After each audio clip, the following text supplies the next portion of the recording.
Dr. Eric Kelly III and a host of phenomenal speakers from all around the globe for this 7-day virtual event that you don't want to miss. The mission of the Black Business Expo is to raise scholarship money from kids all the way from high school all the way from college. The Black Business Olympics is one of the largest Black business showcases in the world. It is an opportunity for businesses and companies to showcase their businesses globally. We are going to be giving away laptops up to $5,000 away to students. Again, I'm Olivia Appleberry, the founder of 2 Cents Finance and one of the speakers for the expo. I am so excited to see you there. For more info, go to www.blackbusinessexpousa.com or call 919-308-9090 and hope to see you there.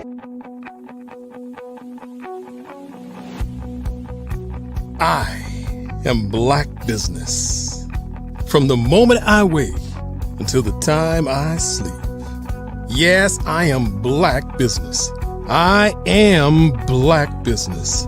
Tell me, are you Black business? I am Black business. Do you support Black businesses? Listen, I support Black business because I am Black business. Black Business Expo, one of the largest business showcases in the history of Black business in the world. The world! Sign up today at www.blackbusinessexpousa.com or call 919-308-9090. I am Black business. I am Black business. From the moment I wake until the time I sleep, I am Black business. I am Black business. Are you Black business? I am Black business. Do you support Black businesses? I support Black business because I am Black business. Black Business Expo, one of the largest business showcases in the history of Black America in North Carolina. Sign up today at www.blackbusinessexpousa.com or call 919-380-9090. I am Black business. I am Black business. From the moment I wake until the time I sleep, I am Black business. I am Black business. Are you Black business?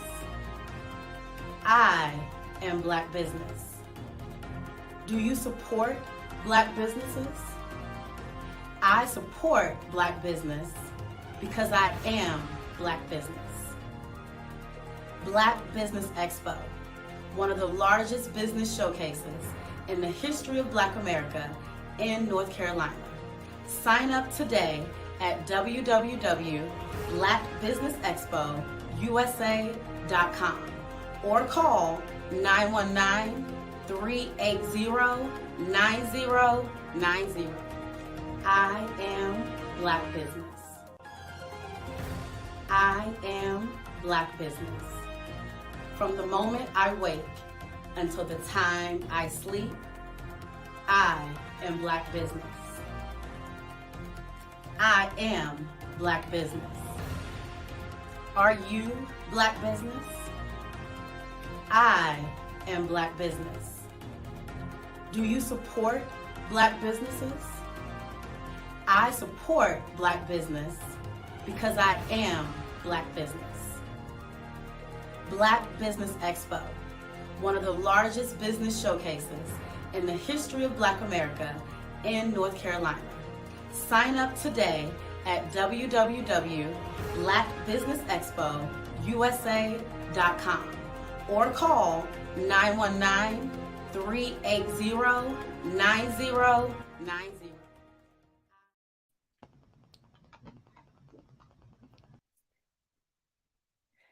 Good afternoon and welcome to the Black Business Network. I am Dr. Stephanie Ardrey and I will be your moderator today.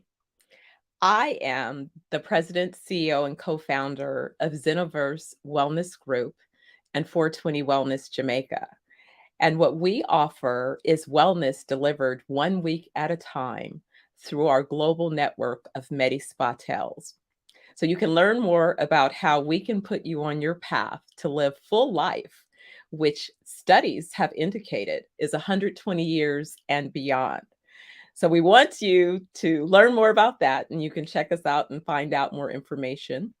We're global, as I mentioned, but today I am with you to introduce and moderate our speakers for this afternoon. The Black Business Network is a 24-hour network showcasing entrepreneurs, business owners, and global thought leaders that have valuable content that they want to share with you.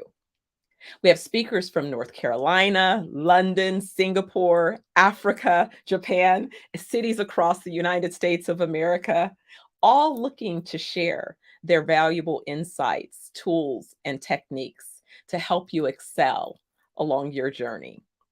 Today's speaker is very special. We have Felicia Shanken, and she is going to share with us how to create a woman's network. She's the founder and CEO of Philadelphia Women's Network Connection and PWNC Foundation. And this is where she helps professional women who are both entrepreneurs of larger organizations as well as solopreneurs to develop and network, gain access to resources that they need to operate and run their enterprises, and hopefully help to demystify some of the challenges along the way. So without any further ado, I'd like to present to you, Miss Felicia Shanken, our afternoon speaker on how to build a business women's network.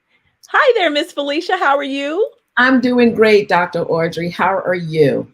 I'm fantastic. Wonderful, wonderful. I'm so excited to be speaking again to this international audience through the Black Business Network. Well, you know, genius is coming. Yes, it is. So I'm going to see you on the other side. Okay. Thank you. Thank you again. Well, hello. I'm saying all over the world. So whether it's morning, afternoon, or evening, we are glad that you are here with us. I want to say a special thank you to Dr. Eric Kelly for the opportunity to become before the Black Business Network again. So I am a Black business owner and women certified business, which means a lot. And we'll talk about that a little better. So my topic today is going to be how to build a successful women's network, not just a women's network. So before we get into that, let me tell you a little bit about my organization and what it is that we do. So the name of my organization is the Philadelphia Women's Network Connection. As you have heard, we are based in Philadelphia. I am originally a New Yorker, so I just want everyone to know that. So what we're a premier women's networking group. We help professional business women and solo women entrepreneurs who lack exposure in the marketplace learn not only how to find untapped resources to grow their business, but we make sure that we give them vital connections and get them hooked up with professionals to make sure that they get proven results in their business. That's the first thing that we do. Now, Dr. Ardrey did mention that we also have a foundation, the PWNC Foundation, which is our 501c3. What we do through there is it's a little more tailored to those corporate women who, like I was 5 years ago, working a corporate job, who wanted to start a full-time business. So what we do there is we help them. We're putting a program in place where we are able to help these corporate women transition. So they are going to have accountability partners. They will have courses that they'll take. They'll be getting a stipend while they're going through the program. They'll have mentorships, trainings, and different things as such. So actually, they are working with someone in the program. But not only are they working, I always say we can give you the tools, the tips, and the techniques of how to build your business. It is up to you. The 20%, 80%, 20% is us, 80% is you. It's up to you to take those tips, techniques, and valuable information that we give you and apply that to your business in order to become successful. Now, everyone is not going to be successful in their business. So I'm just going to throw that right out there. We all come with these big dreams and hopes. Like, you have a lot of people out here, I want to be a singer. Well, everybody can't be a Beyonce. Everybody can't be a Mary J. Blige. I want to be famous. Well, everybody can't be famous. We all have gifts, but it's what you do with those gifts that will enable you to be successful in what it is that you do.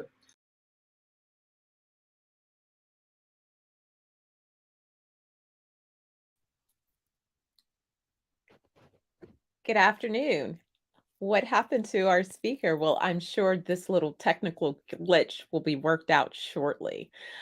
Miss Felicia was just telling us about how you launch and build a successful women's network. And so she began to talk about the value of not only creating contacts, which made me think quickly about, there was a commercial that I loved where it's about, your favorite five, who are your top five in your call list. And I think that that's essential to consider when you're creating contacts and relationships, is that you have to know what is the value of those relationships and how do you cultivate your contacts into contracts, right?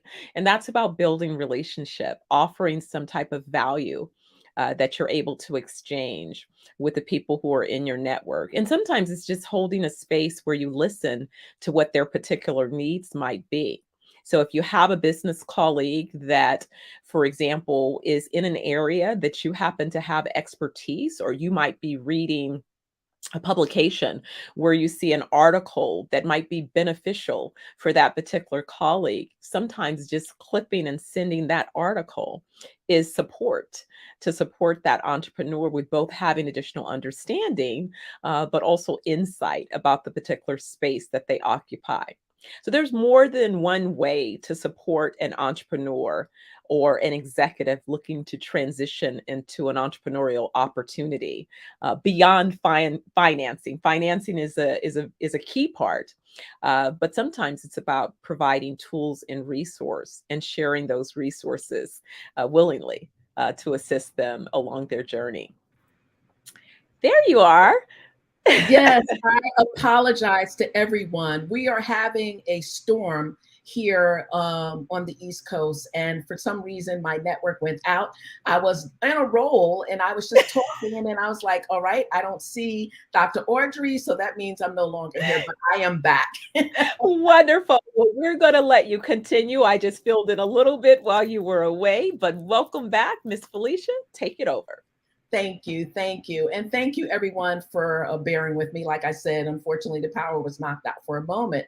But what I was saying was building a network, any network, whether it's a women's network, an organization, a nonprofit. First of all, it takes, persistence and dedication. But let me tell you, I didn't wake up one day and said, okay, I'm going to build a women's network. I didn't do that. Believe it or not, I got the idea. It came to me as a vision in a Panera Bread in 2018. At that time, I was talking to someone about being a co-founder of the organization.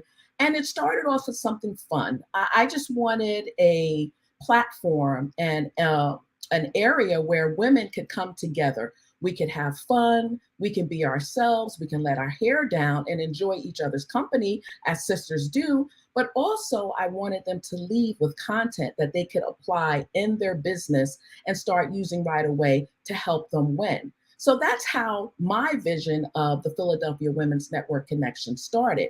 So of course, I never ran a full-time business before. I never ran a women's organization before, but I knew that this was something that was needed in Philadelphia. Not saying that Philadelphia didn't have enough women networking groups, because believe me, they did.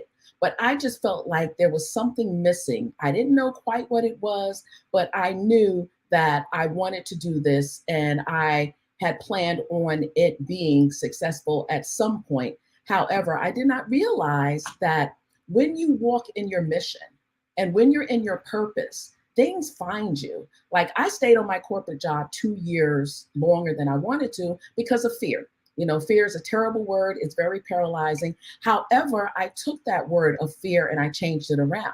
So my acronym for fear is forget everything and rise. And that's what I did. I went in one day to my corporate job. I sit down at my desk. I type my resignation letter and I press send. I told no one that I was leaving the job. I didn't tell my husband. He didn't know until the day before I left that I was leaving this job. But I knew always when I was in the corporate world that that was not for me. There were some jobs that I loved, and there were some that I just did not want to be bothered with. But I knew that I wanted to own my own business. I knew I wanted to make an impact in this world and leave a legacy for those young women that will be coming behind me. And it's always good in whatever it is that you're doing, that you reach back into your community, you give back. It's so important. So now we're going to get a little bit into my topic, which is how to build a successful women's network. So the first thing that comes to mind when I say to people I have a women's network, they're saying, is that a women's empowerment group? I kind of say that they're the same thing, because a women's empowerment group is a community, whether it's in person or online, where women can gather, share facts, hopes, and challenges around a specific topic. So when I started this network, the PWNC, a little over 4 years ago, each month I would have an event. I would have an event, the women would come together, we would have some snacks, we would have some beverages, but also I gave them networking, and we also had a speaker who would talk about whatever it was that I felt was needed to have a successful business. So whether it was, you know, something as simple as getting your business registered, what do you want your business to be? Is your hobby more to you than just a hobby? Is it something that you want to make out of a business that you're good at? Because let's face it, like everything else, everyone cannot be a good business person, okay? I'm sorry, I don't want to bust your bubble, but I want to keep it real with you. Because a lot of people go into, I want to be a business owner because of the idea and the perception. What they see on social media, and we all know that a lot of times what you see on social media is not true. But what they see on social media is the seeds that harvest. They didn't see the seeds that were planted years and years and years ago. Sometimes if you listen to some of these stars, Steve Harvey, he'll tell you, I might be in a place where I am now, where you see the different shows, you see the fame, you see the spending, but you don't hear about how he had to sleep in his car for so many years, how he didn't have the gigs, you know, these different things like that. These things you don't see. You only see what you see now. So you're thinking, okay, the perception, again, that word of I want to be a network builder or an organizational builder is there for you. So I'm here today to tell you, you know, how to build it, but you have to put your work in. Success doesn't show up one day and say, hey, I'm here, I'm success. You don't have to put your dues in. You don't have to pay the price for it. It doesn't happen that way. Anything in life that you want, especially if you want to be successful at it, you have to be consistent and you have to pay your dues. So what determines the purpose of the women's group? You have to decide. If I'm going to put a successful group together, again, whether it's a women's network, we're talking about women's network today, but you can apply this to any organization. What's the purpose of it? Like if I say this women's group is going to focus on financial independence, then guess what? That's what we're going to be talking about. We're going to be talking about things like getting out of debt, saving more, increasing our income, investing, retirement, and things like that. So you already have to have that concept in your mind. If I am going to be forming a women's group, What do I want that message to be? What do I want that mission to be? When the world looks at my website or I'm somewhere speaking, what is it that they're getting from me to understand about my group, my needs, and what it is that we are trying to do in the world? Next thing, what's going to be the name of your women's group? There's so many women's groups out here today. I mean, do your research, because the last thing you want is to get your women's group in place, get your business cards, get your website, get all these things in place, your flyers, and then find out someone else has the same name as your business group. That's horrible. I've heard stories where people have been contacted saying that your name is the same name as our organization, and we've been around for 15, 20 years. You don't want to fall into that category. You don't want to hear that. And you definitely don't want to get that phone call, because guess what? The money that you put into your website, your brand, your marketing, all of this now has to be started all over again from the beginning. That could be a nightmare. You don't want to do that. You don't have time to do that, because remember, you're just a peon in this entrepreneurship world. But the difference between you being a peon and what everybody else is doing is how you set yourself apart from them. What is it that you're doing differently? You know, a lot of times I mentor young women in their business. The first thing I say to them is, what makes you different than anyone else out here doing the same thing that you're doing? What makes you different? What is going to make me stop and say to you, I want to buy your product, I want to buy your services? That's the first question I ask them. And if they can't answer that, then I say, well, this is what we need to work on. We need to work on what is going to distinguish you from everybody else that's out there with a women's network, a stylist, running a popcorn stand, hot dog stand, whatever it is. What is it that you do that makes you different? So these are some of the things that you have to think about, especially when you're about to build a women's network. So you want to choose a few activities you can do with your women's group. Women, we love just about anything that's fun. You know, we love spending money. In case you didn't know, yes, we do. And one of the things that you can have fun is, you know, going on trips, going on retreats. One of the things I love when I go on vacation is spas. I could probably tell you about every spa at every resort that I have ever been, the best ones, the okay ones, and the not so good ones. I love spas. So try to find out in your women's group. It's a nice way to put a trip together. Hey, let's do a spa and self-care weekend. Who doesn't love that? An opportunity for you to go relax.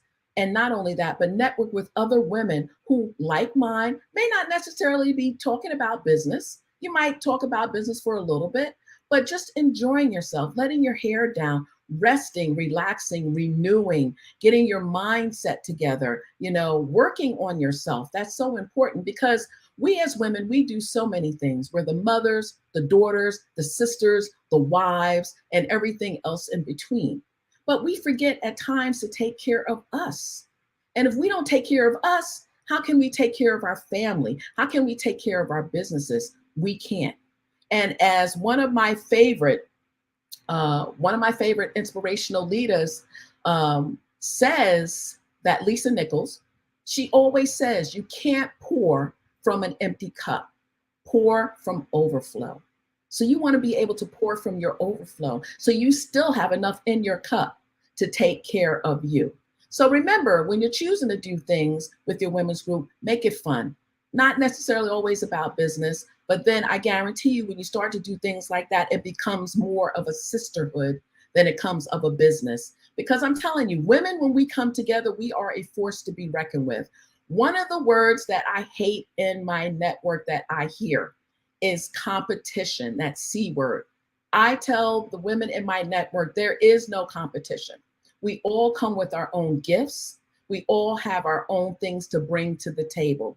I like that word, collaboration. It is collaboration that has grown PWNC over these almost 4.5 years that we've been around. It is the relationships that I have made along the way. One of the things when I start building my brand that I made sure of is that I cultivated the relationships and protected the relationships that I was making along the way. I didn't take that lightly, and I still don't. You know, you can't give everybody or connect everybody, because just like peanut butter and jelly, sometimes it just doesn't go together. So you have to cultivate and be mindful of the relationships that you make along the way. I can't tell you how many times I have people contact me. Let's collaborate. Let's do this. Let's do that. The first thing I ask is, what is your mission?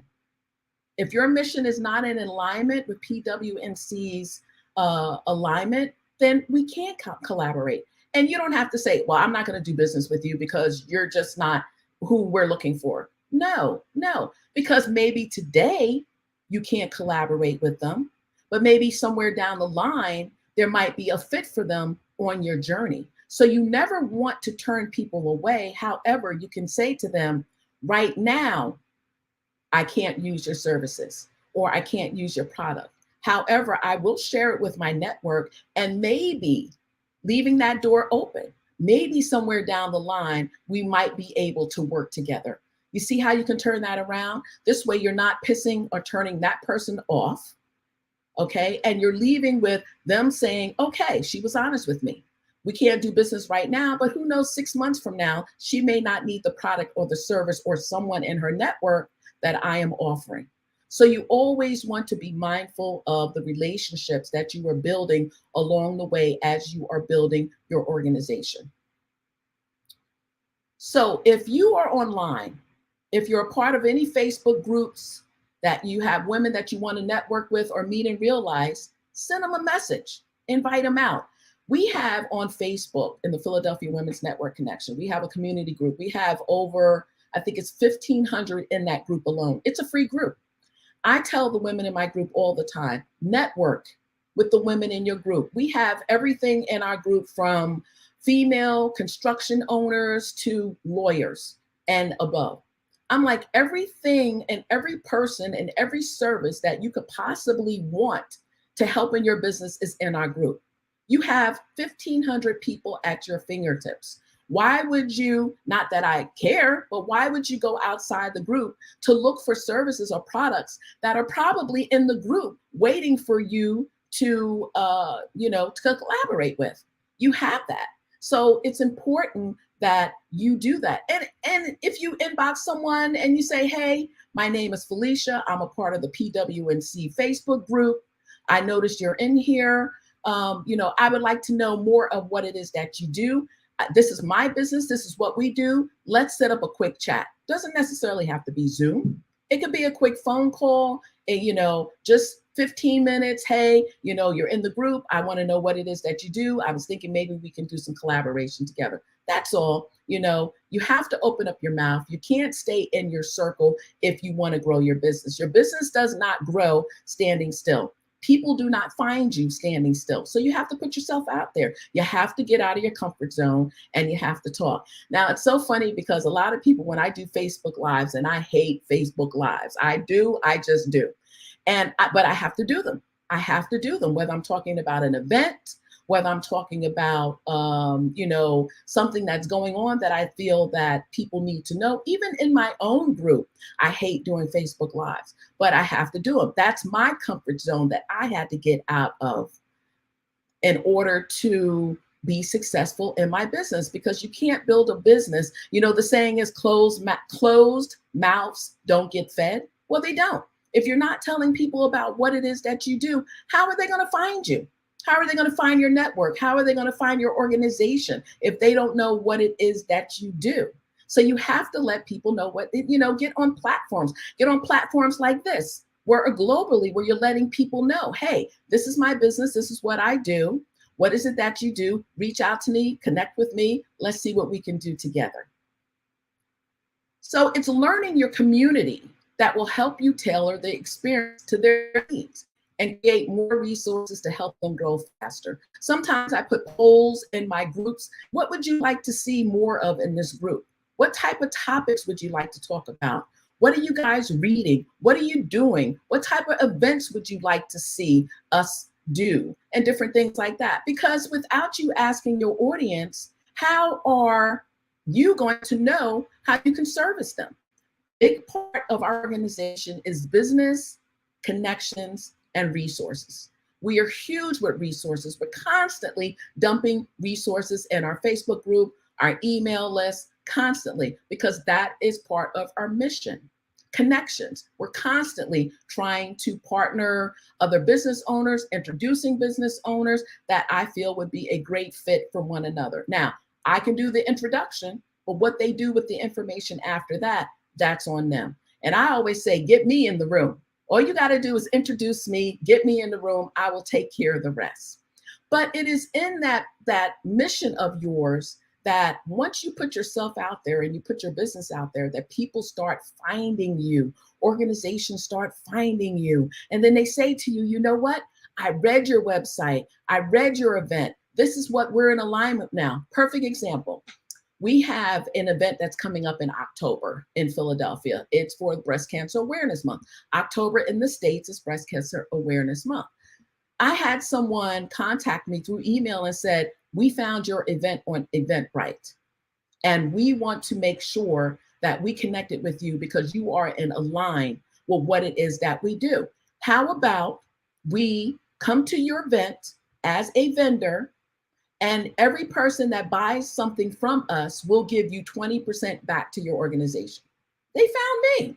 And what am I going to say? No, that's 20% back to my nonprofit. Not only that, but I am also building a relationship with this organization, so it will leave the door open for us to build other things together. So that is what you want to do. So creating a network, a women's network, a men's network, and an organization in your area will help you become more connected with the women around you and build impactful relationships that change lives. And that's what we're here to do. You know, are you in the business for the money, or are you in the business to change lives? The best compliment someone can give me is, because of you, I didn't quit. Because of you, I continued in my business. Because of you, my business went to the next level. Because of you. That is the best compliment that I can get, more than someone giving me monetary gifts. You can give money to anybody, but for someone to take the time to tell you you changed their life or you made an impact in their life, that is the best feeling in the world. I remember when people started telling me that in the beginning, I would just start crying. I would start crying because so many times as entrepreneurs, first of all, being an entrepreneur is a lonely world. So again, that preconceived idea that, oh, I'm gonna be an entrepreneur, I'm gonna make a lot of money, blah, blah, blah, blah, blah, blah. Well, guess what? It doesn't happen like that. It doesn't happen like that. You're gonna have to crawl over some rocks. You're gonna have to crawl over some grass. You're gonna have to go over some drought. Your grass is not going to be growing sometimes. Money's not going to be coming in sometimes. You're going to have to deal with people and their personalities. You're going to have to deal with a whole lot of things. So entrepreneurship, first of all, is not for the faint at heart. So if you're worried about, oh, will this person like me? Oh, I want to be a people pleaser. Guess what?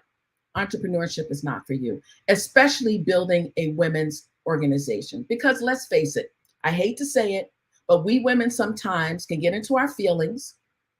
And then what we say and what we hear are two different things. So you have to have a thick skin. You have to let some things roll off of you, but you also have to be compassionate. You have to be compassionate, and you have to be willing to listen. You know, a lot of times I tell people, are you listening to what it is that I'm saying? Or are you sitting there listening to me and in your mind thinking about what you're going to say when I'm done? If that's the case, then you're not listening. And sometimes it's hard to distinguish the two, but you have to be, again, mindful. And you're going to have people that are going to come to you and bring gifts that you don't. And it's okay. It's okay. I don't mind surrounding myself with other women who do not have the gifts that I have. You have to know your limitations. You have to know what you're good at, and you have to know when to outsource, and you have to know when to bring in resources to help you on your journey and your path. And someone that knows more than you, don't be threatened. If they come, someone that knows more than you that wants to help you, that's fine. Open yourself up, learn the lessons, because they know what they're talking about because they're successful. So obviously they're doing what it is that you want to do. So be open to the opportunities and listening to people who generally want to help you. So now I'm going to talk about 6 tips on how to set up a women's networking group in your organization. So we're going to go back to set the focus for your women's networking group. When you bring up a women's networking group, what is it going to be about? Is it going to be a financial networking group? Is it going to be a cooking group? Whatever. First, figure out what type of group you want to bring. Mine was small businesses and solo women entrepreneurs. So that was my demographics. I knew exactly what it is and who I wanted to help. You want to give structure to the women's network right from the start. You want to set those boundaries, something that I had a hard time doing in the beginning. When I started this business a little over 4 years ago, I said yes to everything. Let me tell you something. That got old quickly. It got old quickly. First of all, because when you start a business, 9 times out of 10, you're doing it by yourself for the first 3, 4, 5 years, sometimes even longer than that. So you don't want to burn yourself out. And I was getting to a point that I was saying yes to everything where it started taking a toll on my health. And my husband's like, listen, as much as you want to build this brand and you want to build this business, you can't say yes to everything. I would let people have access to me all the time. They call me on the phone, hours of the night. They would text me on the weekend. I would take the call. I would text back. I shortly said, no. The weekends, especially Sunday, is my time with my husband and my family. I don't make any phone calls. I don't take any phone calls. I don't do any email. There is no work to be done on Sunday, sometimes even Saturday. Depends on what it is Saturday, but if it is something on Saturday, it's only for a couple of hours. But I had to set the boundaries, a certain time after night. I don't text back. I don't answer my phone because there is a saying, you have to teach people how to treat you. In life and in business, it's the same thing. You have to set those boundaries. If it's 8 o'clock, that's your cutoff time during the week, that's your cutoff time. Don't let someone go past it. Well, I just got a quick question. Do you have time? No, I'm sorry. This is my time. This is my time with my family. I don't have the time. I can talk to you tomorrow. Unless the house is burning down, I can talk to you tomorrow. It's not that important. Position the women's network correctly. You want to, especially when you're out there and you're branding yourself, remember, your organization is the face of you. So everything you put out there, whether it's on social media, whether you're talking in person, pictures, whatever, that's a reflection of you. So if you don't want people to have that misconception of who your business is and who you are, then don't put it out there. Be very careful. There's a lot of things sometimes in the beginning when I started this business on Facebook. I promote my business a lot on Facebook, LinkedIn, and Instagram. Those are my 3 platforms. I don't get involved with the TikTok. I know it's the big thing now. Eventually I will, but right now that's not where my audience is. And I remember that I took the tag off of me on Facebook. So when people tag me, everything is not showing up on my page. But I remember my husband, he set up a Facebook page for our dog. Our dog has like 4,000 followers, okay? And I remember he would tag me on stuff and I wouldn't allow it on my page. And I said to him, I can't allow certain things on my page because this is my brand now. People are watching what I'm doing. Okay, it's okay. I put a couple of personal things on. We go to the shore, the Jersey Shore. We go on trips and different things like that. But I have to be careful. I don't put religion on there. I don't go through the fussing, everything. People do know I'm spiritual because I let everybody know, yes, I'm spiritual. And I might put some things there, but I don't talk about religion. I don't talk about politics. I don't talk about anything where I feel that is going to create a problem in my brand or in my organization. So definitely be mindful of that. So you want to bring in the right mix of skills. Again, it goes back to your tribe. It might take you a couple years to find your tribe. It might take you 1 year. If you're lucky, it might take you 1 year. But you want to find those people that are of like mind. And it may not be a whole lot. It could be a handful. I can tell you now, I've been in business for full-time 4.5 years, and I can count on one hand how many people really that are in my circle that are helping me build this business, that generally want to see me win, and so on. So you want to make sure that when you're bringing in all these different people, your tribe, so to say, to help you, that the mission is the same mission as you. Because remember, they're the face of your organization now. So if you bring Susan in, and Susan's putting all these things on her Facebook and God knows what else, people know that Susan is a part of your circle as far as you being a business person. They're looking at her.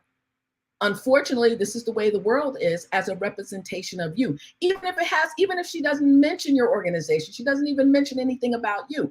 People are looking at her and they know, okay, she is a part of PWNC. This is the type of things that she's putting on her Facebook, her social media handles. What is it exactly that they're doing in that organization? So you want to be careful when you're bringing in the right mix of skills. You want to get the women's network noticed. One of the things, a couple of things I can share with you, getting PWNC notice, especially during the pandemic. Like they said, be careful what you ask for. I remember when I started this organization, it was right before the pandemic hit. I started our foundation in October 2019. I started the for-profit, the Philadelphia Women's Network Connection, May of 2019. So right before pandemic. And I remember saying at some point, I wanted to bring my organization global. So what I did, which so many people did, is I got online. I started pivoting our events online. I started reaching out to people online, not only nationally, but globally. I ended up writing for a global magazine over in Sweden who reached out to me and asked me would I be interested in writing for them. So it was because I started writing for them an article each month that our organization got noticed. Not only did we get noticed, but we ended up getting an award for being a business and helping in the community. And that started opening up other doors as far as international. We now have an international podcast called Unapologetically Me that I do once a month. So right away, we went global, which I was very excited about.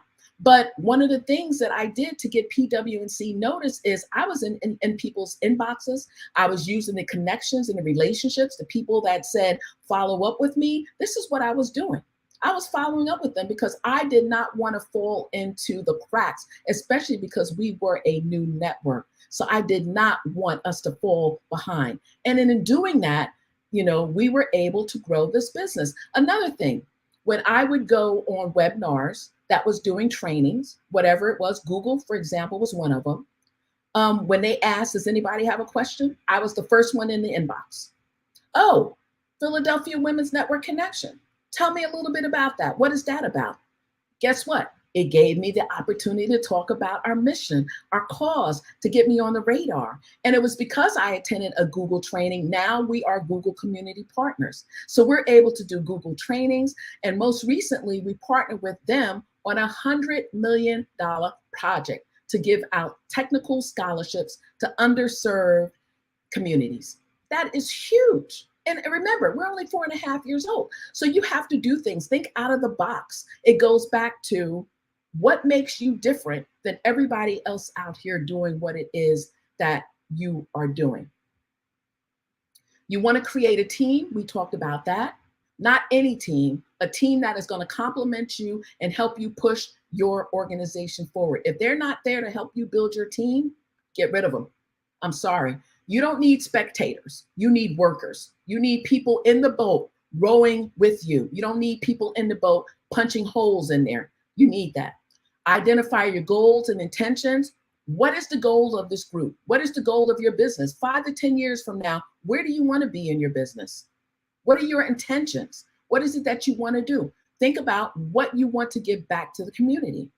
Create a mission statement. What is the mission of your company or your group or your organization? Where are you going? Where are you heading? What is it, again, that you want to do? Decide on a name. Make sure your name isn't taken by someone else. Save you time and loads of money. Create a logo. I work a lot on Canva. I love Canva. I even do Canva trainings and workshops. However, I suggest that you go to a professional and have them do your logo. I would tell you it will save you time and money. Do not do it yourself unless you are creative or you're a web designer or you're a logo designer, fine. But go to someone, spend that money and have them create a beautiful logo for you. Establish your structure. Are you going to be an LLC, a nonprofit, a for-profit, a sole proprietor, whatever? Know that going in. Establish partnerships. Always establish partnerships, cultivate those relationships. Make sure you keep them close to you, because I'm telling you, one day you may not need this person today, but I guarantee you somewhere along your journey, you're going to need them, their services, their helps, and their products. So I'm wrapping up now, and I hope some of these tips that I told you about that you take and you apply in your own business. Again, I talked today about how to build a successful women's network, but you can apply this to any network that you have. But make sure that when you're ready to do this, whether you do it full-time, part-time, whatever, that you are committed and you are dedicated to the mission and the cause. Again, don't get caught up in the money. The money will come. Get caught up in what you can do for others. How can you serve others? How can you give back to the community? Because that's what it's all about. That's why we're in business. We're here to serve others. So work on your mindset. Always have that mindset. Don't be, there's a saying, if you hang around 5 broke people, you're guaranteed to be the 6th broke person. You're guaranteed. So you want to surround your people that are like-minded, that are going in the same direction as you, that is working like you for that common cause, for that common goal, especially when it comes to your organization. So again, thank you for allowing me to come for you today. And I hope that you take the tips and the tools and the techniques that I gave you and that I talked about, and that you apply them in your business in order to be successful.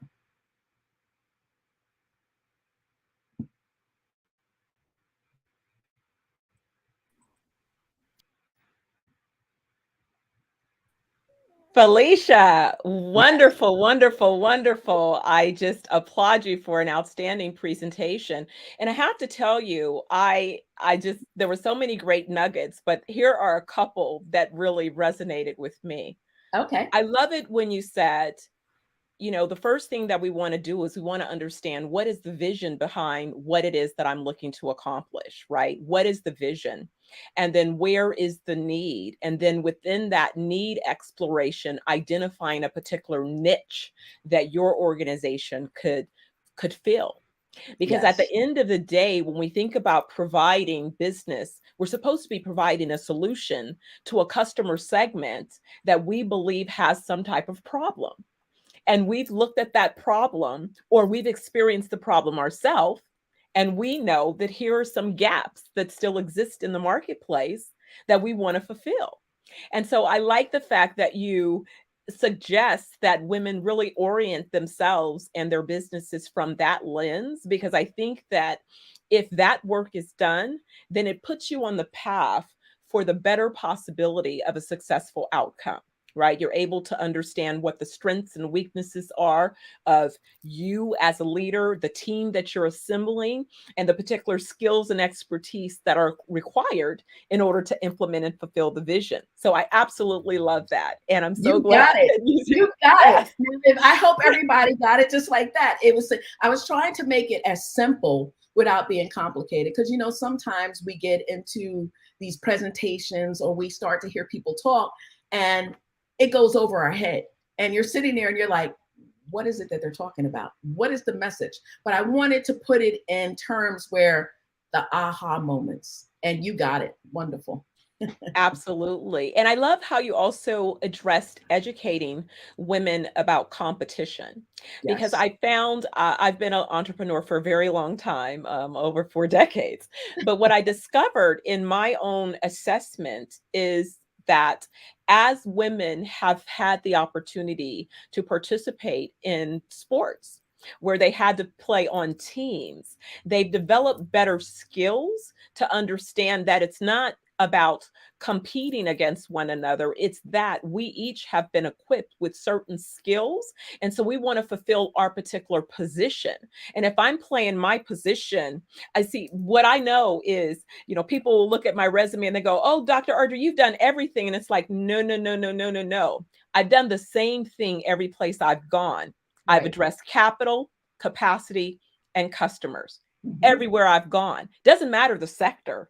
Every business is going to struggle with those 3 C's. So if I start at a 10,000-foot level with addressing those C's, then I'm going to drill down into that particular need. And so it's not about competition, it's about complementary, being able to bring together complementary skills. You probably have some things that I don't have in my toolbox. And guess what? I don't need them. I just need to know that you have those skills and that I Right. can call upon you and let's collaborate. Because Exactly. then we can create a bigger pie. Forget the small pie. We're getting ready to expand the pie. That's right. It's funny that you say that because when I was writing for that international magazine, Brains magazine was the name of the magazine. Like I said, they're over in Sweden. I wrote an article, and the article was, "Let's talk about the C word." Can I tell you how much that trended? It trended so much. I had people inboxing me. I thought you were talking about another C word.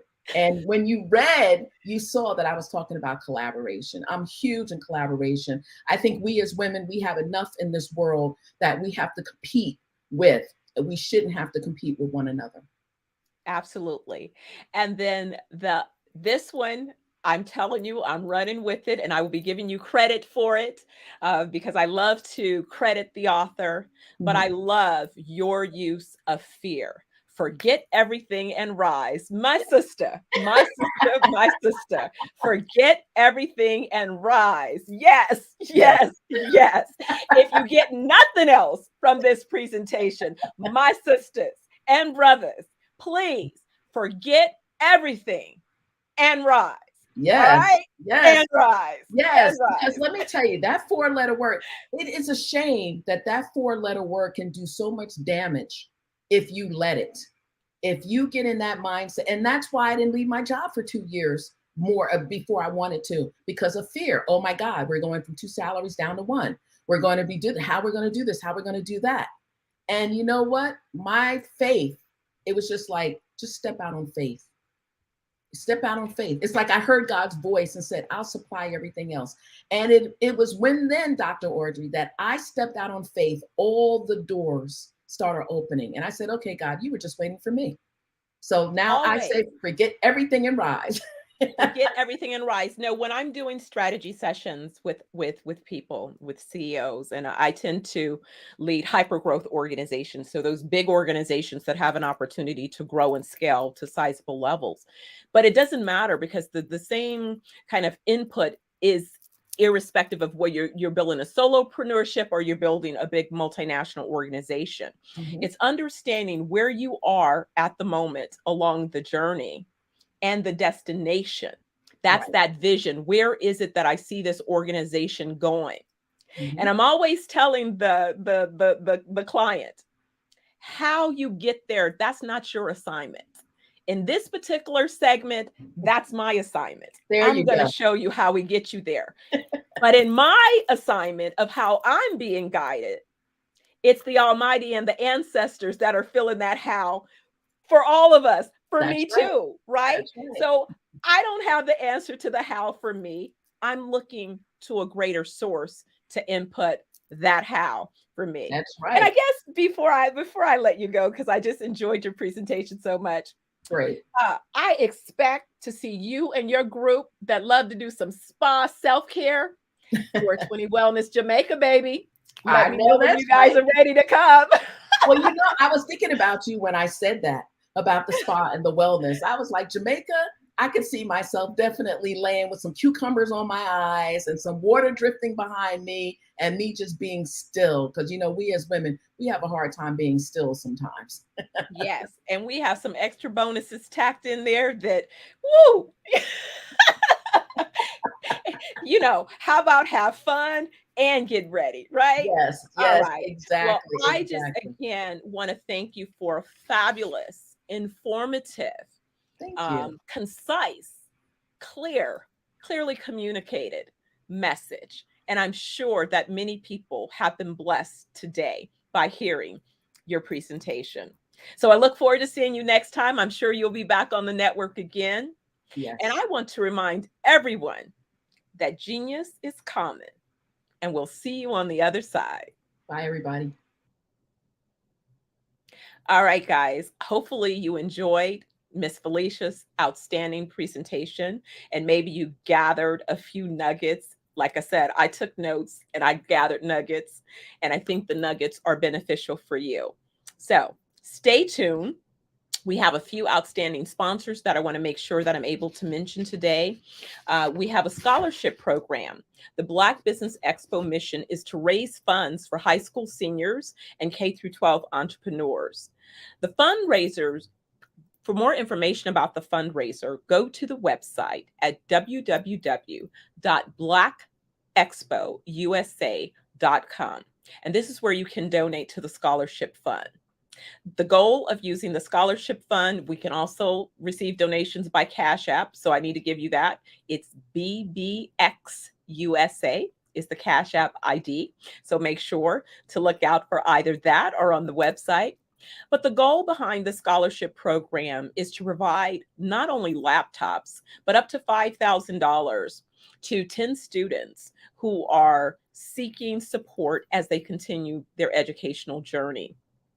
Again, go to www.blackbusinessexpousa.com.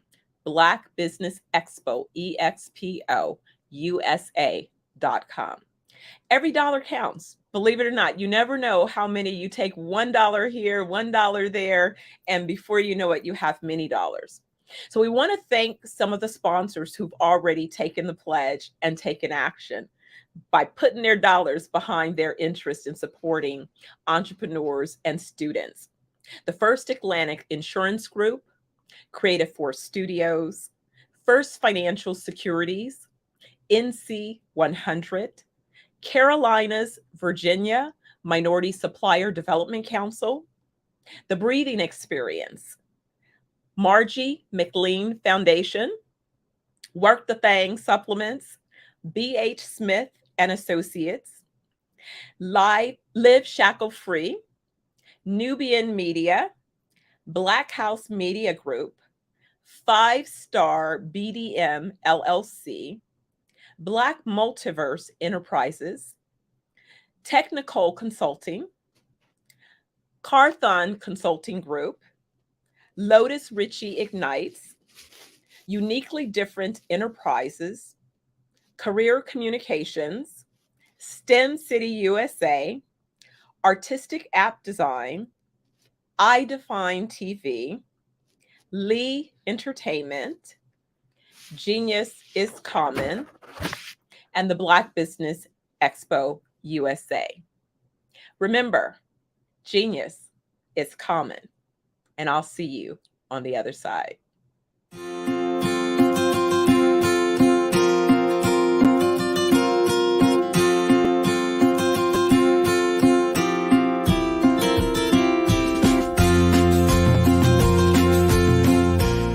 Hello, my name is Rochelle. I am 11 years old, and my genius is entrepreneurship, and my genius is common.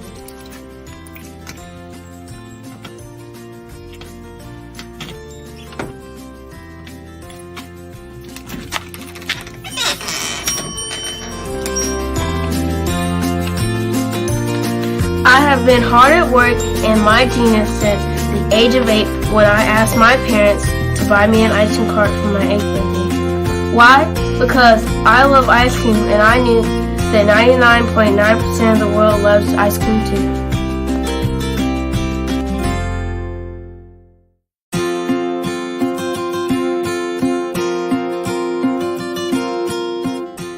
I started my business because I wanted to make my own money, give to my school's missionary, help my family, and buy my own toys.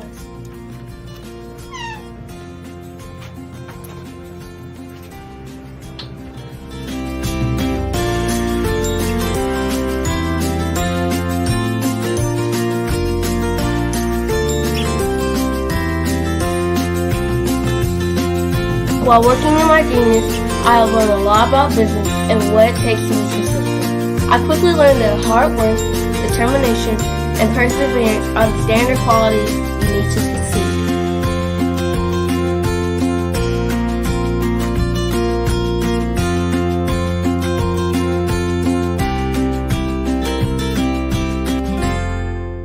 However, in my 4 years as a business owner, I have learned things that you can't learn from a book, like the true meaning of customer service. Great customer service is how you sincerely say thank you to each person who spends their money with you.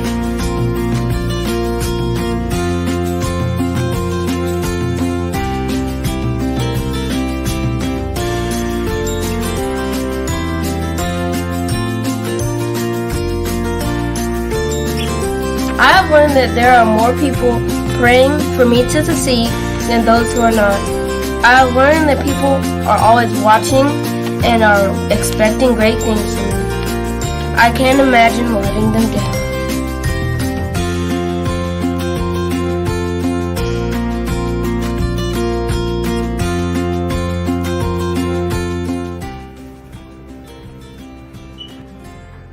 I have learned that I must lift as I rise, and that I must be my brother's keeper.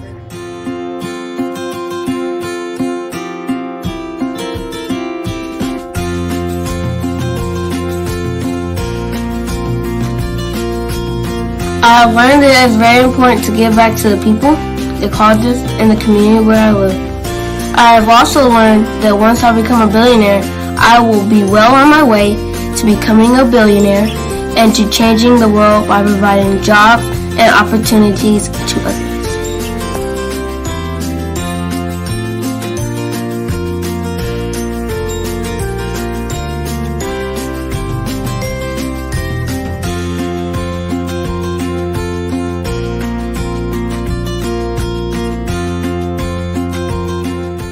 I'm Boshel, the little icing cube, and my genius is coming.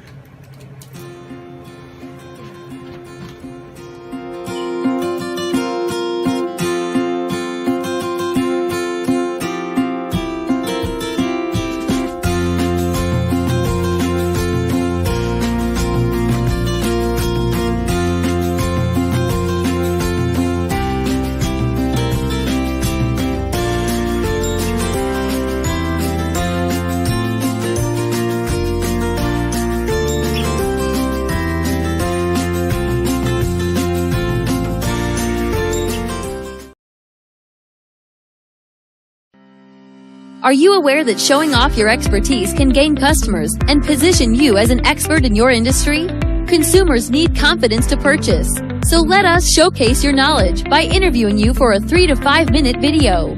We'll position you as an industry expert with a customized interview-style video, and for a limited time, we'll cover all production costs. Click this ad or call now for all the information. You'll want to experience the same 5-star service our customers love. So take advantage of this one-time offer. Click this ad or contact us now.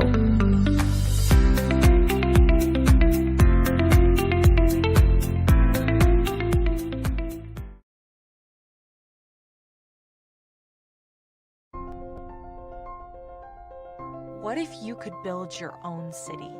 A place where every child can find nurturing people to help them achieve their full potential. A place where every adult can access job training support, where health education is abundant, where social justice ruled the land. A place without limitations. Welcome. You have arrived at STEM City, USA. It is what every city should be. A safe and trusted community where you find people and resources to help you become everything you are and beyond. STEM City is unlike anything you have ever experienced. It is a digital twin of the world around you, only better. STEM City is about energy and soul renewal. It is more than a digital world. You can almost feel the power of live cultural events, music, and theater. STEM City promises a better future for children, with caring mentors and hands-on activities, with dedicated tutors to support our youth. STEM City is your passport to a healthy lifestyle, with weekly events addressing our community's many issues. STEM City is your financial well-being, with helpful information on wealth management, career advancement, job training, and so much more. STEM City is the community you deserve. It is the city where your dreams can come true. STEM City USA, a place in the sky that is accessible to all who reach for the stars.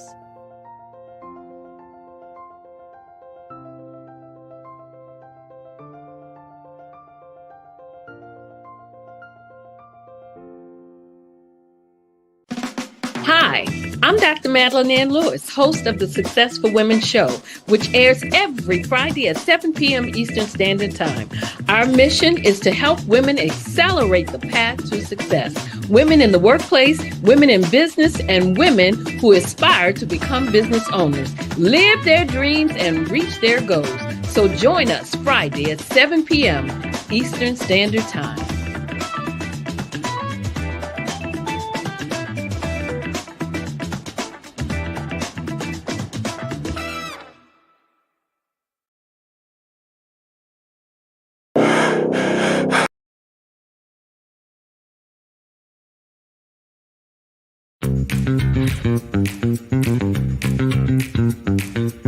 It's time for you to start bossing in social media. For all your social media needs, you've come to the right place at the right time to get your website designed, landing page, social media platforms, and get the training you need to get in front of the people that's ready to buy your products and services. Let me train you with StreamYard, Zoom, Clubhouse, and much more. And let me help you get your virtual professionals, not assistants, because assistants can only assist you, but the virtual professionals can give you that professional flavor that you need to expand your reach and increase your revenue. Jump on in and get in where you fit in and start bossing today.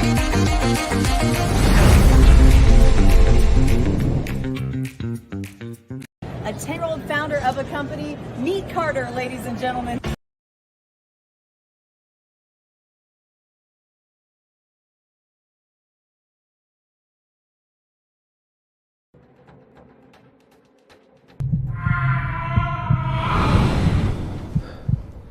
For the first time.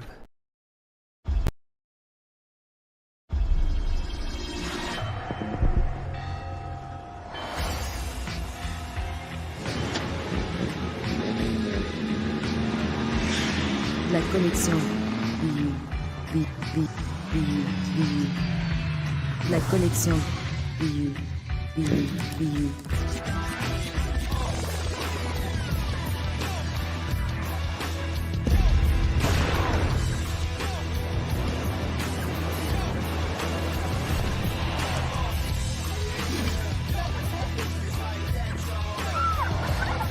In a world obsessed with the cult of celebrity, I challenge you not to aspire to anyone else's greatness, but instead strive to reveal and ignite the greatness within you. Are you serious? I totally think that that's it. Hey. No! Hey! To me, sexy is a man that knows who he is and what he wants. Okay. He's comfortable. You look at him, you see him, he's just comfortable being himself. And you're like, Baby, be you. be you, baby. Just be you. I like it. Introducing the Be You collection, exclusively available at K&G Fashion Superstore. Hey there, welcome to Get Lit Worldwide. We are your global reach influencer marketing agency, here to help you bring your exposure back, especially during this pandemic. Get Lit Worldwide is brought to you by the Emmy Award-winning executive TV and film producer, Tommy Morgan Jr., and producing partner, Val Ortiz. So that pretty much makes us an award-winning marketing agency. With us, we only do marketing that works, using the most viral, captivating, and ROI-focused social media influencer campaign strategies for brands. So let me go ahead and tell you the truth. Businesses can no longer afford to ignore the popularity and importance of social media platforms promoting their products and services. We connect companies to our highly sought after exclusive influencer database across all major channels, guaranteeing authentic, memorable campaigns that yield immediate results, powered by insights, data, and creativity. Don't stay behind that 8 ball. Learn the advantages of partnering with social media influencers to showcase your brand. This is the future of authentic and people-centered marketing. Let us show you how our services will get you lit worldwide.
Dr. Eric Kelly III and a host of phenomenal speakers from all around the globe for this 7-day virtual event that you don't want to miss. The mission of the Black Business Expo is to raise scholarship money from kids all the way from high school, all the way from college. The Black Business Olympics is one of the largest Black business showcases in the world. It is an opportunity for businesses and companies to showcase their businesses globally. We are going to be giving away laptops up to $5,000 away to students. Again, I'm Olivia Appleberry, the founder of 2 Cents Finance and one of the speakers for the expo. I am so excited to see you there. For more info, go to www.blackbusinessexpousa.com or call 919-308-9090 and hope to see you there.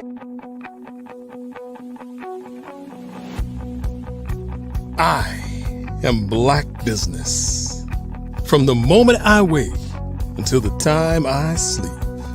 Yes, I am Black business. I am Black business.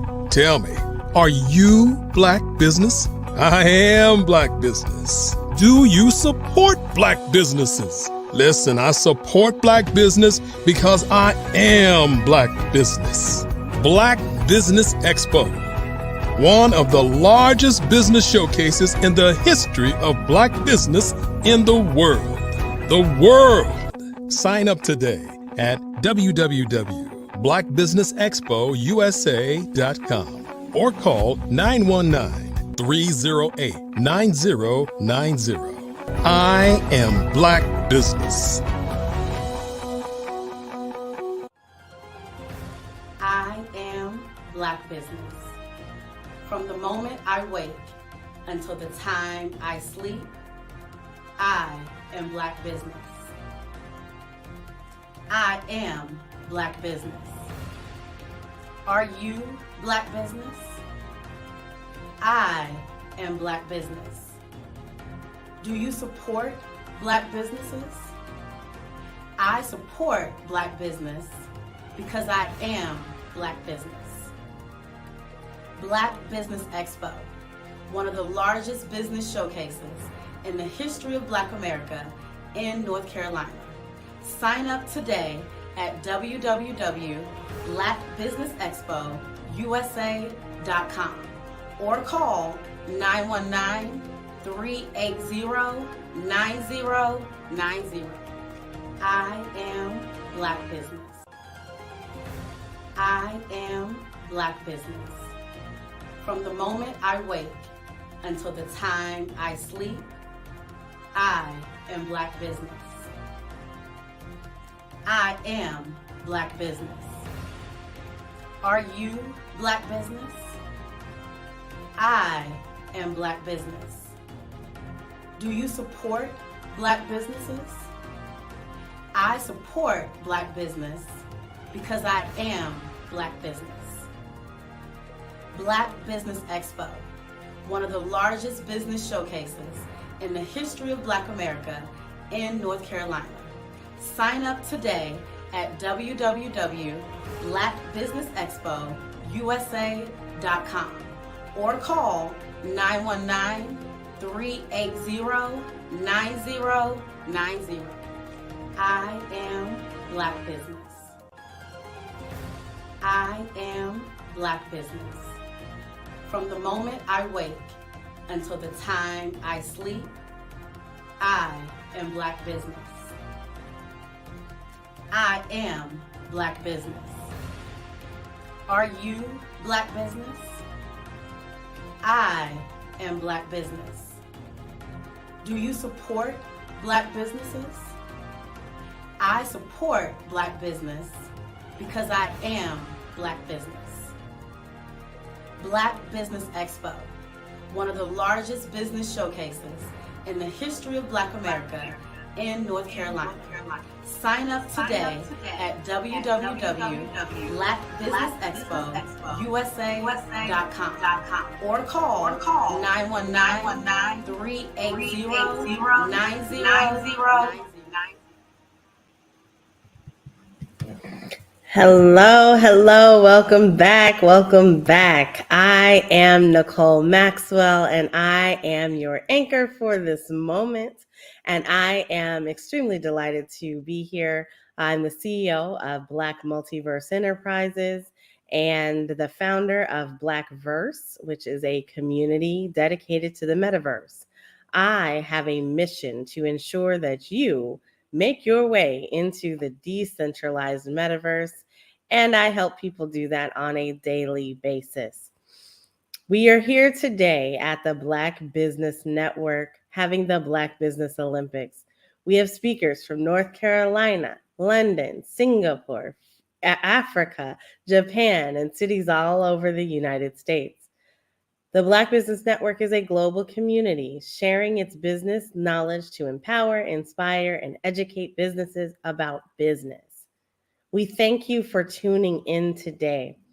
Our next speaker, I am very happy to present our next speaker, and that is Dr. Stephanie Audrey.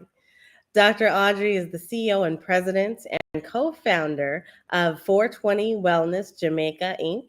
and Zenoverse Wellness Group, a global wellness organization formed to deliver wellness 1 week at a time through its Meta Spa tets, strategically located across the Caribbean, United Kingdom, and Africa. Dr. Audrey codified the wellness delivery model as WAASS, Wellness as a Service and Solution. Dr. Audrey is a seasoned real estate developer, having directed multi-billion-dollar portfolios of commercial real estate and development projects, luxury, mixed-use, and retail commercial projects. I am proud to present to you Dr. Stephanie Audrey. Hey, Nicole, how are you, ladies? So good to see to see you again. How you doing? I am fantastic. I'm excited to hear you today. Well, wonderful. I'm always excited to have an opportunity to share, and I love being able to connect with you. So, well, all right. Win-win over here. I'm going to let you get to it. You know what they say, genius is coming, and I'll see you on the other side. See you there. Well, everyone, thank you again for the opportunity, Black Business Expo USA. This conversation, this talk is about capital. And I think it's a very important conversation because, and I like to always share information that happens real time, because in that way, it gives entrepreneurs an opportunity to sort of take the story and be able to relate that story to their particular situation and their venture. My DBA, I'm a Doctor of Business Administration, and I completed my doctoral dissertation on venture capital for independent filmmakers. Prior to completing that DBA, I spent about a decade in the venture space most recently. But truly, I originally cut my teeth in the early incubator and entrepreneurial space as a 19-year young entrepreneur back in Oakland, East Oakland to be exact. One of my mentors at that time started an organization that was aimed at empowering young people on creating businesses. And the reason that she came up with that idea was that back in the 80s, what she discovered was she was supposed to be helping young people get jobs, and there just weren't enough jobs available. It was a recessionary period. And so you had a number of young people that no matter what the training being offered was, it still didn't produce the opportunity for employment. So she came up with this idea that many of these young people actually had skills and had businesses that they had started, but the businesses were not necessarily formalized. So how about we create a little bit more of a formalized structure and see what could happen? She produced amazing outcomes. In fact, we're hoping that Miss Kathleen Sullivan will actually host a reunion, because some of the entrepreneurs, some of us who've gone through the training, we definitely continued on our journeys of entrepreneurship. I was blessed to be able to be one of the entrepreneurs that not only went through the training, but became a trainer of the entrepreneurs in helping to put together marketing and strategy programs. So I've been working on this for a long time, guys, needless to say. So if you follow Malcolm Gladwell, where he says you need a minimum of 10,000 hours to become an expert at anything, trust and believe I've got a good probably million in the space of entrepreneurship. I have definitely put in the hours. It's always been something that's been fascinating. And for me, what I understand is it's all about the intention around the business. So where I begin when I think about any organization, and one thing I always do is distinguish myself from other entrepreneurs, because again, sometimes as an entrepreneur, your entrepreneurial journey is that I'm creating a business, much like we did as young people, because we needed to create jobs. We were unemployed, and we were unemployable because the system or positions were just not available. So we decided to take our own talents and, with some guidance and support, turn those talents into viable businesses. So the business that I created at that time was my second business. It was called Night Type Business Services. And that business filled a unique need, because at the time, before FedEx Kinko's, where you could go in to have copies run 24/7 or have access to computers or secretarial services, at that time, most of those solutions, they offered solutions during the business hours of 8 to 5, which meant that if you had anything that needed to be completed overnight, you couldn't get it done until the next day. So I came up with this idea that I could do overflow legal support as well as professional presentations for organization. And some of my early clients were other entrepreneurs and major organizations that needed presentations to be developed, perfected, and available for their presentations. In fact, recently I was treated to a bit of love from one of my mentors, Miss Carol H. Williams, the CEO of the Carol H. Williams Advertising Agency, where she recalled that she gave me an opportunity to work on one of those such presentations during the early stage of her company. And she was so pleased that not only was I able to perform, but I was able to perform and deliver on time. And see, for me at that time, Night Type Business Services was a business that was going to allow me to leave my then job. So I was creating a business so that I could leave my job, because I really wanted to create another business. I wanted to create a marketing company, but I needed to have the ability to work on that with more time than I could, kind of ink out while working a full-time job for another organization. So if I could regain control of my schedule, then I could begin to allocate the necessary time towards the subsequent business that I ended up launching and growing and scaling. But along that journey, what was important was to understand what is the vision behind the organization that you're looking to create. In my case, I was always fascinated with organizations. People used to wonder, like, why are you, studying IBM and Xerox and Procter and Gamble and all of these major organizations? But for me, I had a fascination about what it took to be a founder and create something and to have that thing continue to exist beyond your lifetime, right? Because to me, that said that you had to have had a very powerful vision, but you also had to build into that organization the ability for the leaders, the subsequent leaders, to begin to adapt as market conditions changed that required them to adapt, and in some cases to even pivot in order to remain viable. Because there is something that's called obsolete. You become obsolete in a marketplace when there's technology, when there's environmental factors that are changing, and those things are dynamic. They're constantly changing. So when you go into business, what you know at the moment that you're starting the business is what you know at that moment. Doesn't mean that that's going to continue to be the thing of business going forward. So it's very important when you're thinking about capitalizing your business, first thinking about what is this business? Am I looking to build a business that's built around my particular expertise? So for example, if it is that I am a dentist, I'm an attorney, I'm a certified public accountant, those are businesses that require the individual to obtain certain education and licensing. And so that business is not a business that I can easily pass on if I wanted to say build that business and pass it on to my kid. Whoever it is that I'd want to pass it on would have to obtain those individual licenses to be able to participate in that type of business.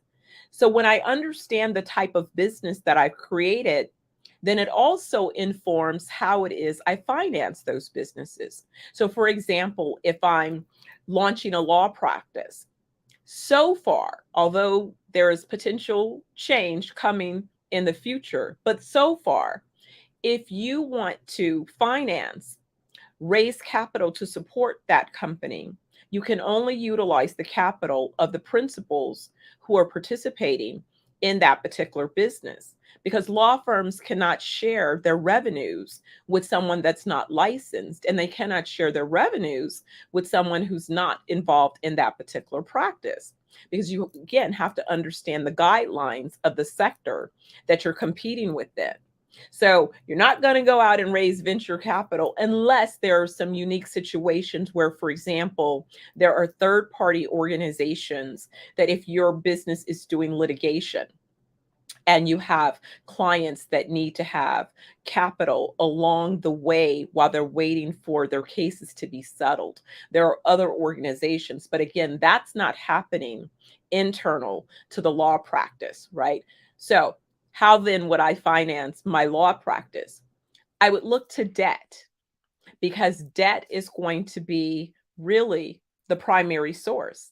Now, before I talk about the types of sources, let me go back and give you some vocabulary so that you have that understanding, because I hear the word capital and VCs and debt and all of these words thrown around, but oftentimes they're used inappropriately. So debt is when it is you secure capital that has some type of fixed term, a fixed period, and you're going to repay that debt with an interest rate. It can be fixed or variable, but the idea is that you have a term, you have a rate that's been negotiated based on the risk that that provider has assumed they're taking, and then you're going to pay it either over a fixed term, or if you're using, for example, corporate debt like corporate credit cards or equipment financing, those things, depending upon those respective terms, are what you're negotiating for that debt. The reason that that's important when you think about debt is you can establish different types of financing. If you go to your bank may assess your business depending upon where the business is versus if it's a startup, whether it's an established business and you already have cash flow and financials, whether it's a growth business and you're looking for additional capital to expand. You need to have debt relationships. And so it's important when you're planning this business is to begin to understand that every bank, every credit, union, every source of debt financing is not the same. So it might be important to do your research on the front end to make sure that you qualify the source, to make sure that they are the right potential source for your business. So it's about building relationships. And oftentimes when I speak to entrepreneurs about the possibility of needing to use debt, I tell them that you want to cultivate early relationships. You want to begin to have multiple banking relationships. Maybe you have 5 different banking relationships, again, depending upon the sphere of influence. If you're doing business domestically, if you're doing business across a region, internationally, nationally, internationally, you want to identify the types of lenders that fund businesses operating within that particular sphere, as well as making sure that they fund businesses within your particular sector. And you want to make sure that you build business banking relationships, which are different than retail banking relationships, because oftentimes, if you've been an employee first and you had a bank account and you decide to open up a business, then you don't think about it and you go and just set up an account with the bank that you've had your personal account with. But I've had businesses now 20 years, 30 years later, after having their business accounts with those big retail banks and having never received an opportunity for a line of credit or any type of financings to assist their businesses with growth. Yet at the same time, those banks have benefited by all the monies that they've held under deposit. And they basically, if you ask me, have just robbed those entrepreneurs because they've taken and they've realized gains. You see, while your money is sitting in that account, the banks make money overnight based upon the funds that they have under deposit. And if those same banks are holding your funds under deposit and they're not offering you any opportunity to leverage funds to grow and expand your business, then basically you are in a win-lose relationship. And win-lose relationships are not sustainable. It doesn't help you grow. You've helped them grow, but you're not getting the benefit for your own organization. So debt is where you're going to look for sources of capital, and you're going to repay that debt based on an interest rate. Also, realize that in the interest rate that you receive initially, that as you begin to prove and develop your organization, that you should also renegotiate those rates. So don't get locked into a rate today and discover that as your business has mitigated some of the risk that that rate was based upon, that it's not prudent for you to go back and renegotiate, refinance that debt and get a better rate. I couldn't believe it. I've had entrepreneurs who have said, "Oh no, I don't want to cause the bank any problem." And I'm thinking, you're not causing the bank any problem. This is prudent business. You pay for capital. Your goal is to pay the least amount for the capital that you require and produce the best outcome. That's how you get to a profitable, sustainable organization. The other type of capital that people pursue is equity. And equity is just that, it's ownership. It's an ownership in that organization. And if it is ownership beyond your personal ownership or friends and family who have contributed to the business, you then are looking at external sources for contribution to that equity, that capital.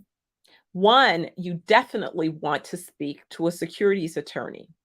Do not make the mistake of pursuing any kind of outside equity beyond family and friends, maybe in a debt scenario, without seeking legal advice. And I would even say for your friends and family, you want to speak to a securities attorney and make sure that you understand what's involved with taking in resources from outside parties.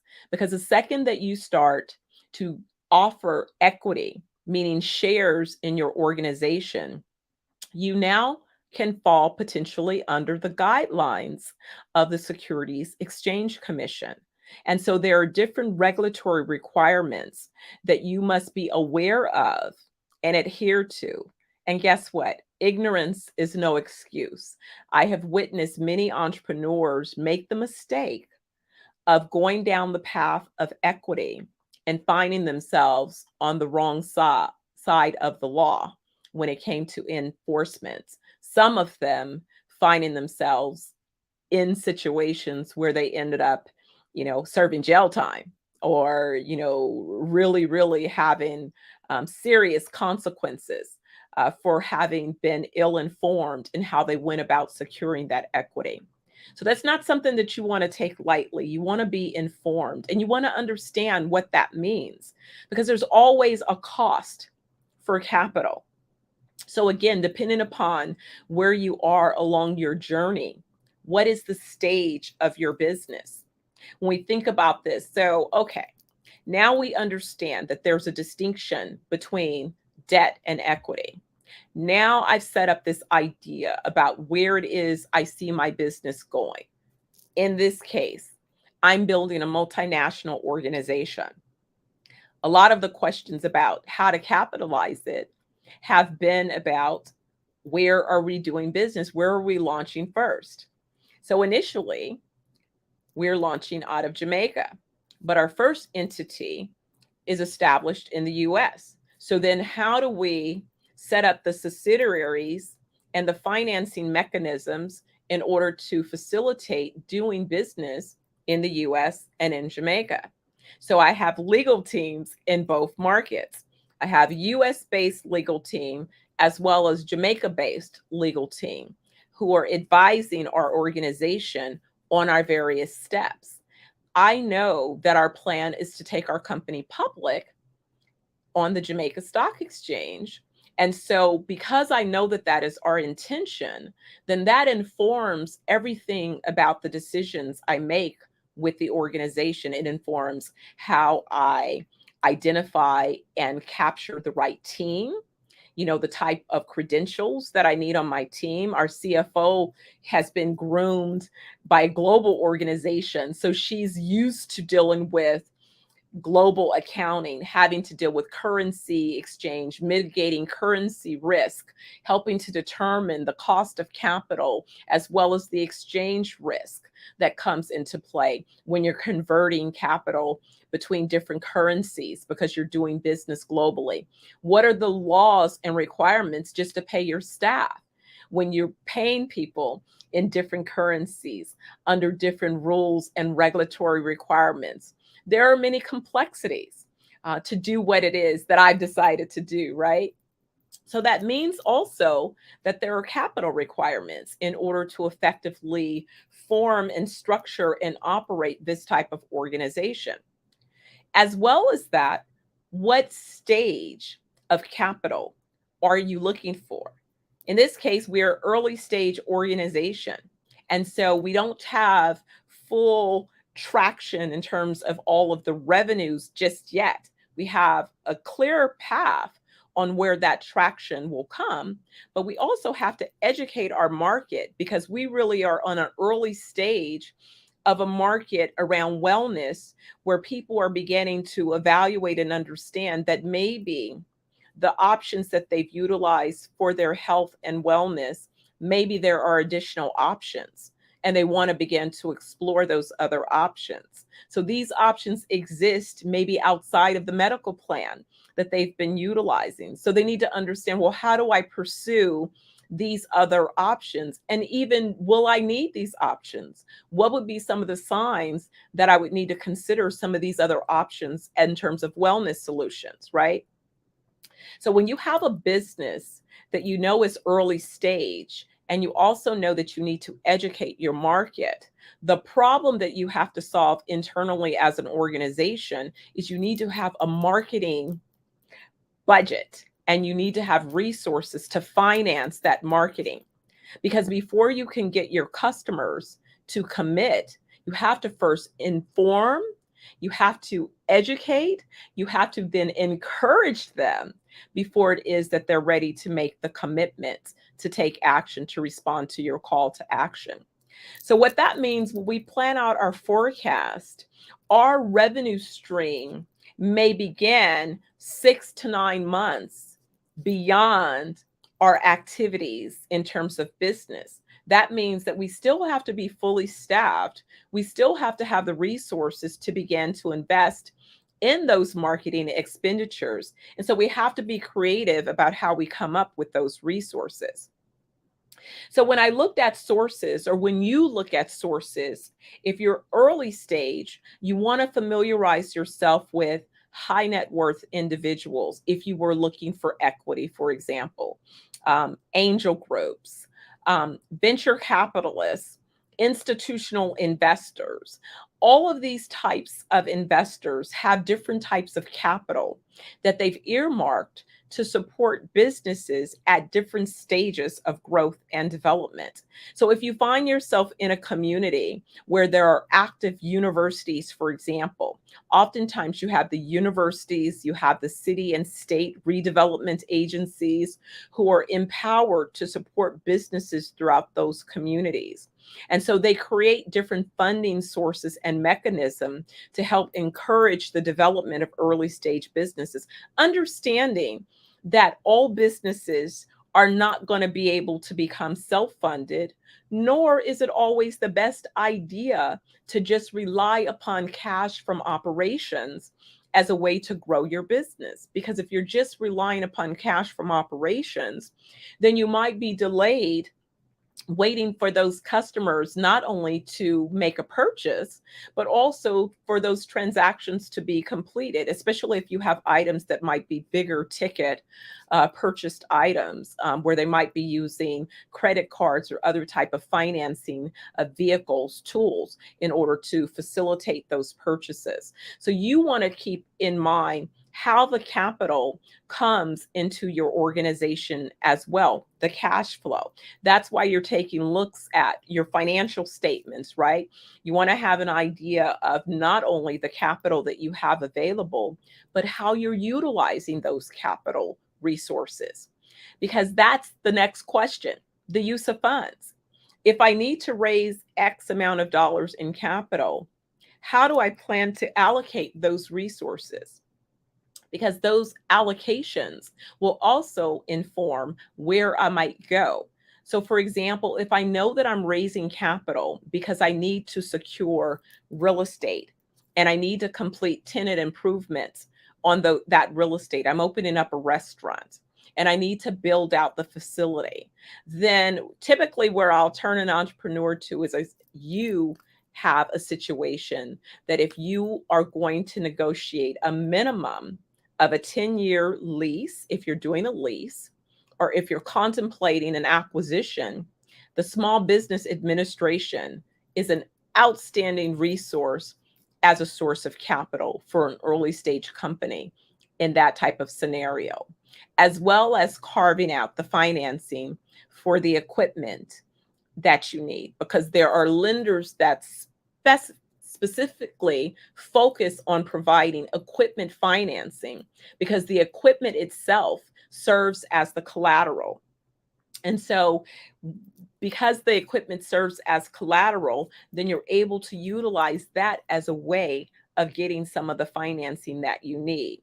So when you look at all of the allocations, a lot of times I'll have an entrepreneur send me over their executive summary and their use of funds, along with their initial financial statements, their pro forma projections.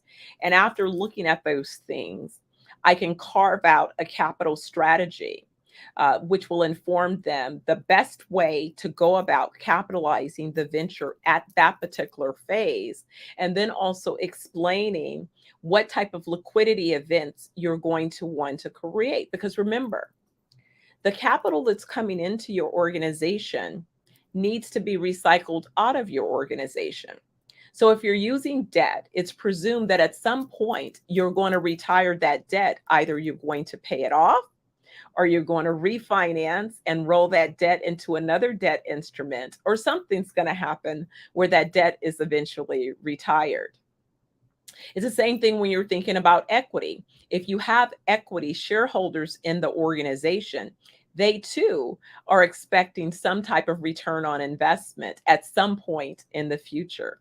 And so there's some type of exit strategy that you have contemplated and that you've put into place so that that money can circulate out of the organization. And so that might be, we're thinking about at year 5, this business is going to be poised for an acquisition. And these are the potential acquisition targets who would be interested in what it is we've created. Or we're thinking that we're going to roll into a special purpose acquisition company, which is affectionately called a SPAC. A SPAC has been an easier way to get to a public market trade by merging with a company that has previously been listed and traded. Or we're going to go through the full-on process of forming an initial public offering. Again, these type of capital strategies require significant capital to implement, which is why if you're contemplating this type of liquidity event, you have to understand and prepare for it in advance, because it's going to require that you have a certain type of records. It's going to require that you, again, have certain kind of talent on your team that's qualified to operate your organization at that particular level. So when you're thinking about your capital, it's not just about thinking about, okay, I need somebody to write me a check. Remember, all money is not the same, and all money is not good money, right? You need to understand which money is the right money for what it is your organization is aiming to accomplish. And so when we think about, just kind of to take you back through a few steps of sort of, let's put a nice bow on this. When I think about capital, the first question, am I looking for debt? Am I looking for equity? Am I looking for a little bit of both? And what amounts am I looking for? And how do I plan to utilize those funds? What is the purpose of those funds? Because again, that's going to answer some particular questions. What are my projections? Have I created a pro forma that basically illustrates not only how I have allocated these funds, but also how the cash is going to flow within my organization, so that I can understand the break-even analysis, where that happens along the process, as well as how much capital is going to be required to sustain my runway, which are the operations. How much capital will I need to remain operational until we gain sufficient market traction to where the business begins to sustain itself? This also informs how, if you're servicing debt, how you're able to service that debt. That's the first thing that any lender is going to want to understand as it relates to debt. How do you plan to service that debt? If it is that I'm providing equity, I want to know what's the liquidity event that you have in mind that's going to allow me to receive my equity back. And believe it or not, if I'm an early stage investor, I'm looking for somewhere around 30 to 40% return on my dollars invested if I'm early stage. So that's a pretty expensive price tag to pay for equity, which is why it's very, very important to map out where it is you are along this journey and understand what capital you really need. Because if you raise more capital than you really need, you're paying a premium at an early stage, as opposed to kind of what is that sweet spot of the exact kind of range of capital that I need, so that I don't get more capital than I need because it's costing me the most, but that I'm able to identify and in some cases raise capital in tranches so that I have an opportunity to accomplish milestones that begin to mitigate the risk. Because remember, the capital is looking at the business and determining what is the risk profile of this particular organization, the leaders, the business proposition, and the ability of this team to implement effectively and accomplish these particular outcomes. And in the beginning, when you lack market traction, you're at the riskiest level, the riskiest stage. As you begin to gain market traction, then you begin to mitigate the risk. And so you're mitigating the risk that both the debt and equity is anticipating. That's part of the pricing that they factored into that capital, which is why rather than getting, I need $10 million, but maybe I don't need to get $10 million at one time. Maybe it's better for me to get $3 to $5 million initially on a 10 million valued raise, right? So that I'm not diluting the value of those investors, which are other things that come up when you're looking at the equity. Again, why you need to have a consultation with a securities attorney to begin to understand all of those variables. But in pricing that round, that I'm going to accomplish certain milestones, so that as I'm accomplishing these milestones, then that cost begins to go down. It's more in alignment with the risk that I've begun to remove from the business. Also, really understanding from the standpoint of those particular sources, who are those sources and what are their objectives behind the capital? As I mentioned, if we're talking equity, there's a bunch of different funds that have began to be in existence. You have social impact funds, you have university funds, you have funds designated because they want to support different industries or sectors. So again, it's important to do the research and understand what is the purpose of the fund. What is it that they're looking for as a particular measure? If I'm going to be presenting to a social impact fund, then that means that they're going to be looking not only at my business in terms of what it is we are delivering to the marketplace, but what are the particular social impacts that we're going to make? And how are we quantifying those social impacts so that they too can have those measures? And is that in alignment with the funding source? And also, what's the fund horizon? Is it a 5-year fund? Is it a 10-year fund? And how then does that fund work with liquidity markers that I've created in our business, right? Those sources. And then in order to succeed, because the name of the game is making sure that you bring in capital. And listen, if it is that your business is successful, you get market traction, then you don't end up needing less capital. Truly, in order to foster growth, you're going to continue to need capital. So you're going to always need a capital strategy that's being updated and in alignment with, again, where the phase of your business is, the stage of development, and also the particular milestones that you're looking to accomplish at that particular time. You'll constantly need capital.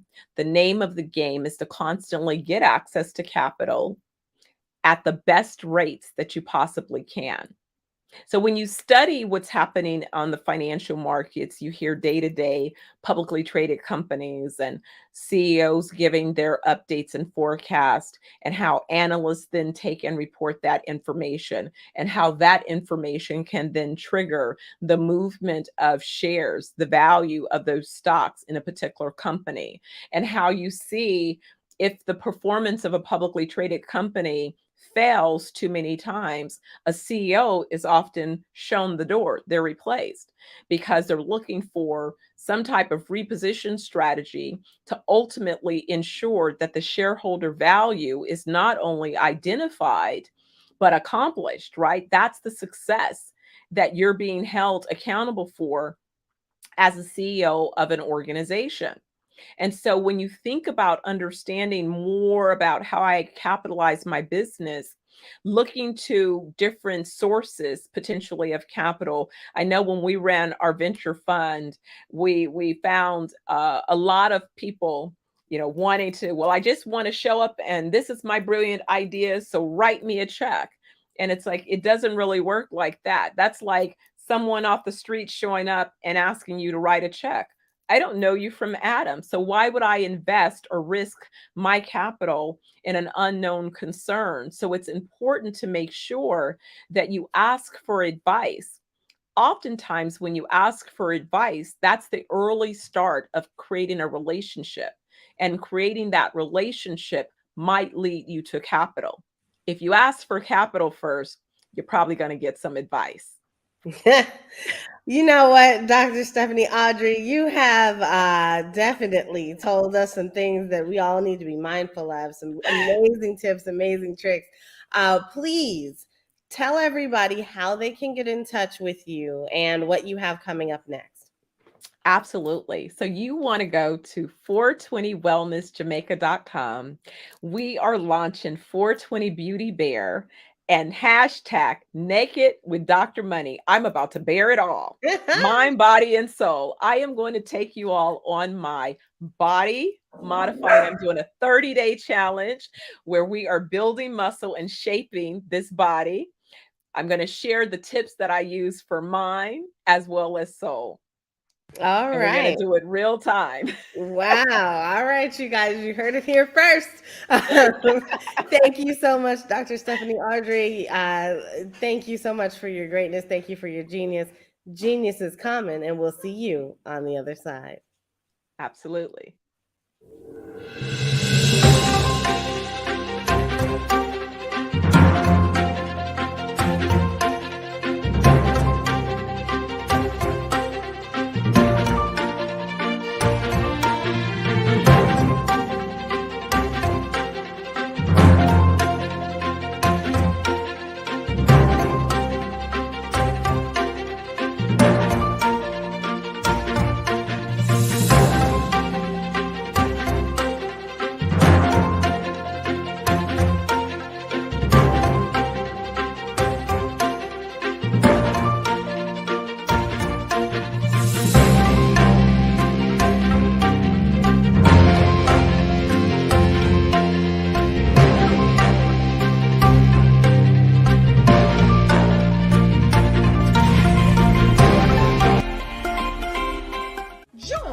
Dr. Eric Kelly III and a host of phenomenal speakers from all around the globe for this 7-day virtual event that you don't want to miss. The mission of the Black Business Expo is to raise scholarship money from kids all the way from high school, all the way from college. The Black Business Olympics is one of the largest Black business showcases in the world. It is an opportunity for businesses and companies to showcase their businesses globally. We are going to be giving away laptops up to $5,000 away to students. Again, I'm Olivia Appleberry, the founder of 2 Cents Finance and one of the speakers for the expo. I am so excited to see you there. For more info, go to www.blackbusinessexpousa.com or call 919-308-9090 and hope to see you there. I am Black business. From the moment I wake until the time I sleep. Yes, I am Black business. I am Black business. Tell me, are you Black business? I am Black business. Do you support Black businesses? Listen, I support Black business because I am Black business. Black Business Expo, one of the largest business showcases in the history of Black business in the world. The world! Sign up today at www.blackbusinessexpousa.com or call 919-308-9090. I am Black Business. I am Black business. From the moment I wake until the time I sleep, I am Black business. I am Black business. Are you Black business? I am Black business. Do you support Black businesses? I support Black business because I am Black business. Black Business Expo, one of the largest business showcases in the history of Black America in North Carolina. Sign up today at www.blackbusinessexpousa.com or call 919-380-9090. I am Black business. I am Black business. From the moment I wake until the time I sleep, I am Black business. I am Black business. Are you Black business? I am Black business. Do you support Black businesses? I support Black business because I am Black business. Black Business Expo, one of the largest business showcases in the history of Black America in North Carolina. Sign up today at www.blackbusinessexpousa.com or call 919-380-9090. I am Black business. I am Black business. From the moment I wake until the time I sleep, I am Black business. I am Black business. Are you Black business? I am Black business. Do you support Black businesses? I support Black business because I am Black business. Black Business Expo, one of the largest business showcases in the history of Black America in North Carolina. Sign up today at www.blackbusinessexpousa.com or call 919-380-9090.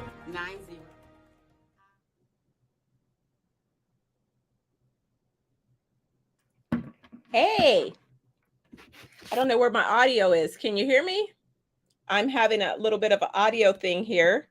I can't hear any audio. Do you hear me? Do you hear me? Hello. Hi, guys. I can't hear you, so I hope you can hear me. I'm Dr. Stephanie Ardrey. I'm the co-founder and CEO of 420 Wellness Jamaica and Zeniverse Wellness Group. We deliver wellness 1 week at a time. And I'm so excited to be with you today. I am the moderator. I'm going to be introducing our speakers for today. And it's been an exciting morning so far, afternoon so far. I guess we have to make sure that we keep into consideration all of the different time zones, right? We're on all these different time zones.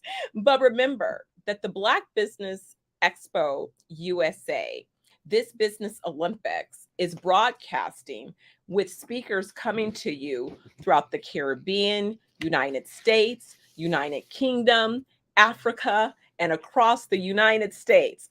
All right, covering all places around the world. Our next speaker is Dr. LaTanya Smalls with Ombre Star. And so Dr. Smalls and Ombre Smalls are going to be speaking about the importance of wellness, mind, body, and soul. Definitely something, that I'm in agreement with and in alignment with. Dr. Small is the founder and CEO of LT Empowerment Incorporated, a consulting company with a mission of empowering people to live life with possibilities, power, and purpose. Oh, we love those 3 Ps, right? She offers facilitated learning and strategic development through customized services, workshops, coaching, and motivational speaking. I can't wait to hear her presentation. I present to you Dr. Latanya Smalls and Ombre Starr.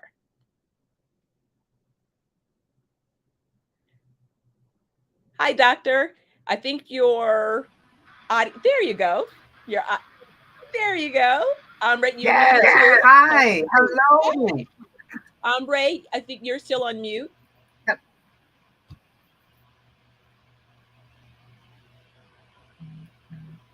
How are you, Dr. Small? I am fine. Thank you, Dr. Stephanie. And I truly enjoyed your presentation.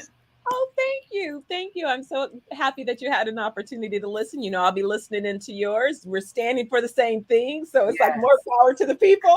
Yes.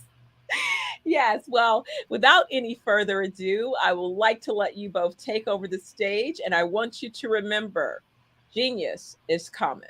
And I'll see you on the other side. Absolutely. Thank you. Well, hello, everyone. Hello. We are excited about this evening. We are going to have a fireside chat. This is just a conversation between 2 women on a topic that is so important, mental health. The topic that we really want to discuss is My Mind Matters. I am Dr. Latanya from LT Empowerment, a company that is designed to empower people to live their life on purpose. And I have with me a young rising star. Her last name is Star, and she is living up to that. I have with me Ms. Ambre Starr. Now, let me tell you how I met Ms. Ambre Starr. I met her in last month, can you believe it, in August at a conference. I was doing speed mentoring, and the conference that she was attending was a Black in Governments for Future Leaders of America's Government, a flag program. And in the speed mentoring, Ambre came up to me and talked about her topic in terms of mental health. Now, what I love about this session, all the sessions this evening is about empowering. And what we want to talk about the importance of mental health, how your mind matters. And what the other thing that I love about this is that this is intergenerational. This is not a topic that you only hear on the news, something that you always hear about from an older standpoint. This has the topic and the ear of our young people. And I think that's in good news. This is about empowering. The Black Business Network Olympics is about empowering all people. So we're just going to have a great conversation. So I just ask that you would show her some love. And we're just going to have a talk about the importance that your mind matters. So Ambre, can you tell me, she's a Wilberforce. Let me throw her Wilberforce University. So you show her some love to students. Can you tell me in terms of why you got into mental health? When you were thinking about this, because all the topics, all the majors that you could have had, how did you land on mental health? Because I know why it matters to me. But what about you? Tell me about that. So I came to Wilberforce University in 2019, but I landed into mental health because my family suffers with mental illness. But I didn't want to be a statistic. Nobody in my family took the initiative to really understand mental illness. They knew that it was present. Nobody took the time to understand it. So I came to school to really understand myself first and understand the issues that I was dealing with and hope to make it better. I figure if I understand it, that I won't be so quick to entitle myself to that. Like, okay, well, I'm mentally ill. I know that this is an issue in my family. I went to school to understand it, and I'm better now. So that's how I ended up in mental health. I think it's very big. Of course, because I see it firsthand. I know what mental illness looks like. So I don't want to reach that point. Well, I thank you for that. And again, we're just being real. Can we gonna keep it real, audience? And so, so many times in growing up, this was way before your generation, but those of you who are older in my generation, you knew that when we had family issues or someone in the family that mine wasn't quite right, no one talked about it. They didn't tell you that Uncle so-and-so was this way or Aunt Betty is that way. No one talked about it. And it's through these, through the media, through things that we've seen now, how mental health is such a prominent, because we all face it. And it's something that we have to, take the taboo out and really have these conversations that your mind matters. Now, I know for me that when my mind isn't right, I'm not right. And so many times that we think that we can dress it up, that we can do other things, but the importance of really taking control of your mind. Now, you said something that I just kind of want to go back over in terms of when you saw something in your family. You took the initiative to be like, look, I'm not going to try to be a statistics. Either you're a part of the problem or you're a part of the solution. I always say that there's no middle ground when it comes to solving and leading the world. And so you took a stance to say, wait a minute, I need to check this out because something isn't right. So how did you feel about that? Because again, you look, she said that she came to school, 2019. Now, again, she's not even elder. She can't even get a drink. I know you may not be drinking, but she can't even get a drink. So she's not legal. At 18, 19, 20 years old, think about where we were in our mindset. Just think about that. How did you talked about how you came about this, but what were you feeling? Because something had to happen, to say, I got to take control over this. Can you speak about that? I can. So growing up, as you said, it was never talked about. It was never conversed about. So, but I seen it. I couldn't ignore the fact that I was seeing it and nobody could change what I was seeing. So I had to make the decision that this stops with me. I don't want to look like this and I don't want to act this way. I don't want this thing to make me have a chemical imbalance. So it was hard. I felt defeated at times because everybody else in my family, well, I'm the oldest cousin. I'm the oldest sibling, but I'm the oldest cousin as well. So from like my grandma, my mom, that generation, they were already stuck in their ways. So it's like it stopped with me. So the younger generations under me does not get hindered by this mental illness that's taking over the family. So in a way I felt defeated, but in a way I felt in charge at the same time. I knew that I had to be the one to make the change. So absolutely. And you said something, I can remember when you said that sometimes we get stuck in our ways.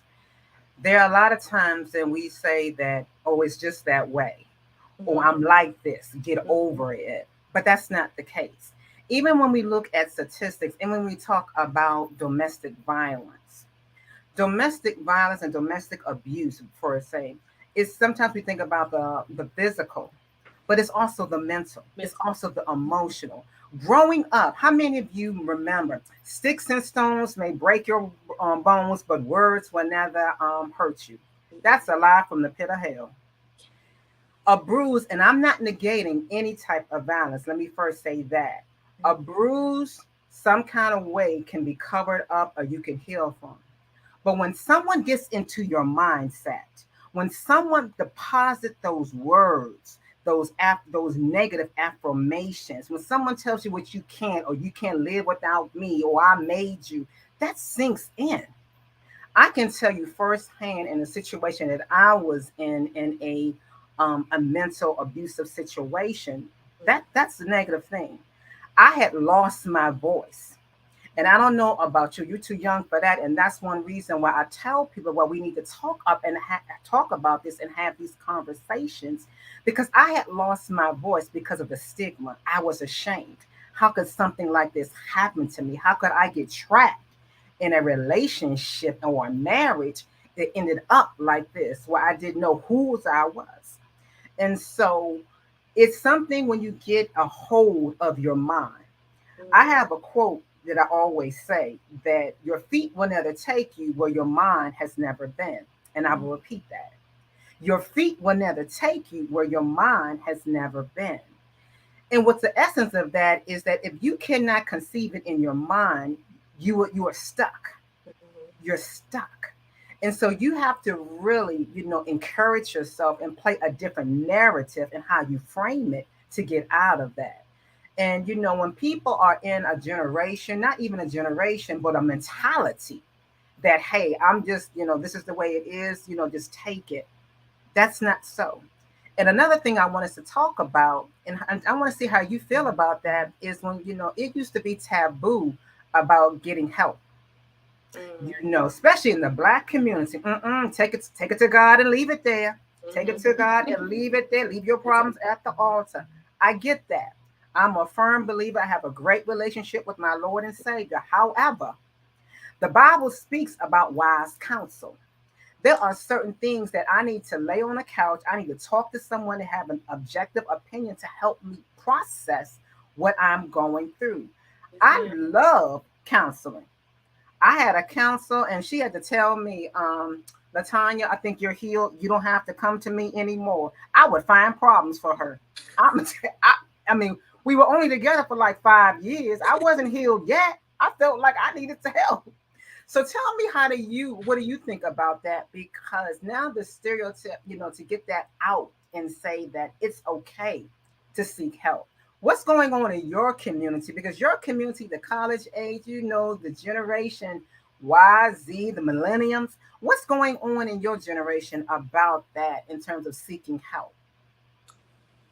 In terms of seeking help in my generation, I don't know if my generation understands how vital it is to get help in our times right now.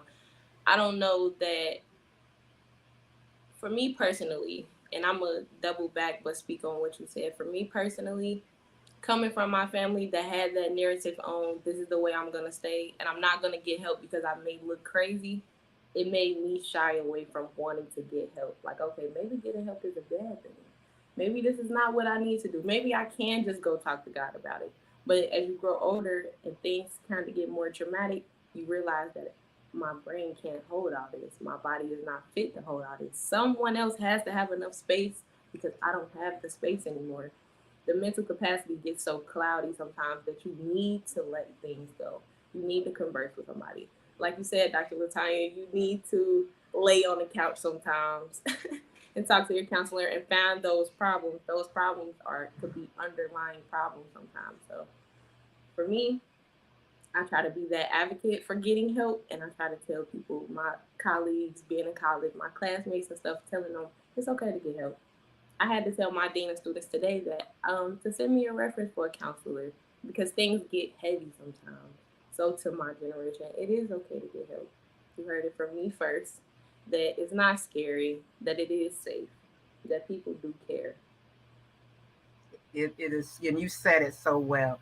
And it's not just for a one-sided. That's why I love about Your Mind Matters, because we have children getting help. Yes. Because your generation, let's go back a couple of years, COVID. Whereas the older generation, we've seen this, we've seen that. Now, we haven't seen COVID, but yet we know how to adapt. We know how to bounce back. Your generation and others younger, they lost something that you can never get back. You lost childhood. You may have lost that experience. You may have lost that. And like you can see, even though there's not a mass mandate, we're never going back to where it is. Things are never going to be at full capacity. And even when they are, people still feel a certain way. And I think we have to sit back and say, well, just get over that and everything, and just know that, no, they are facing something different.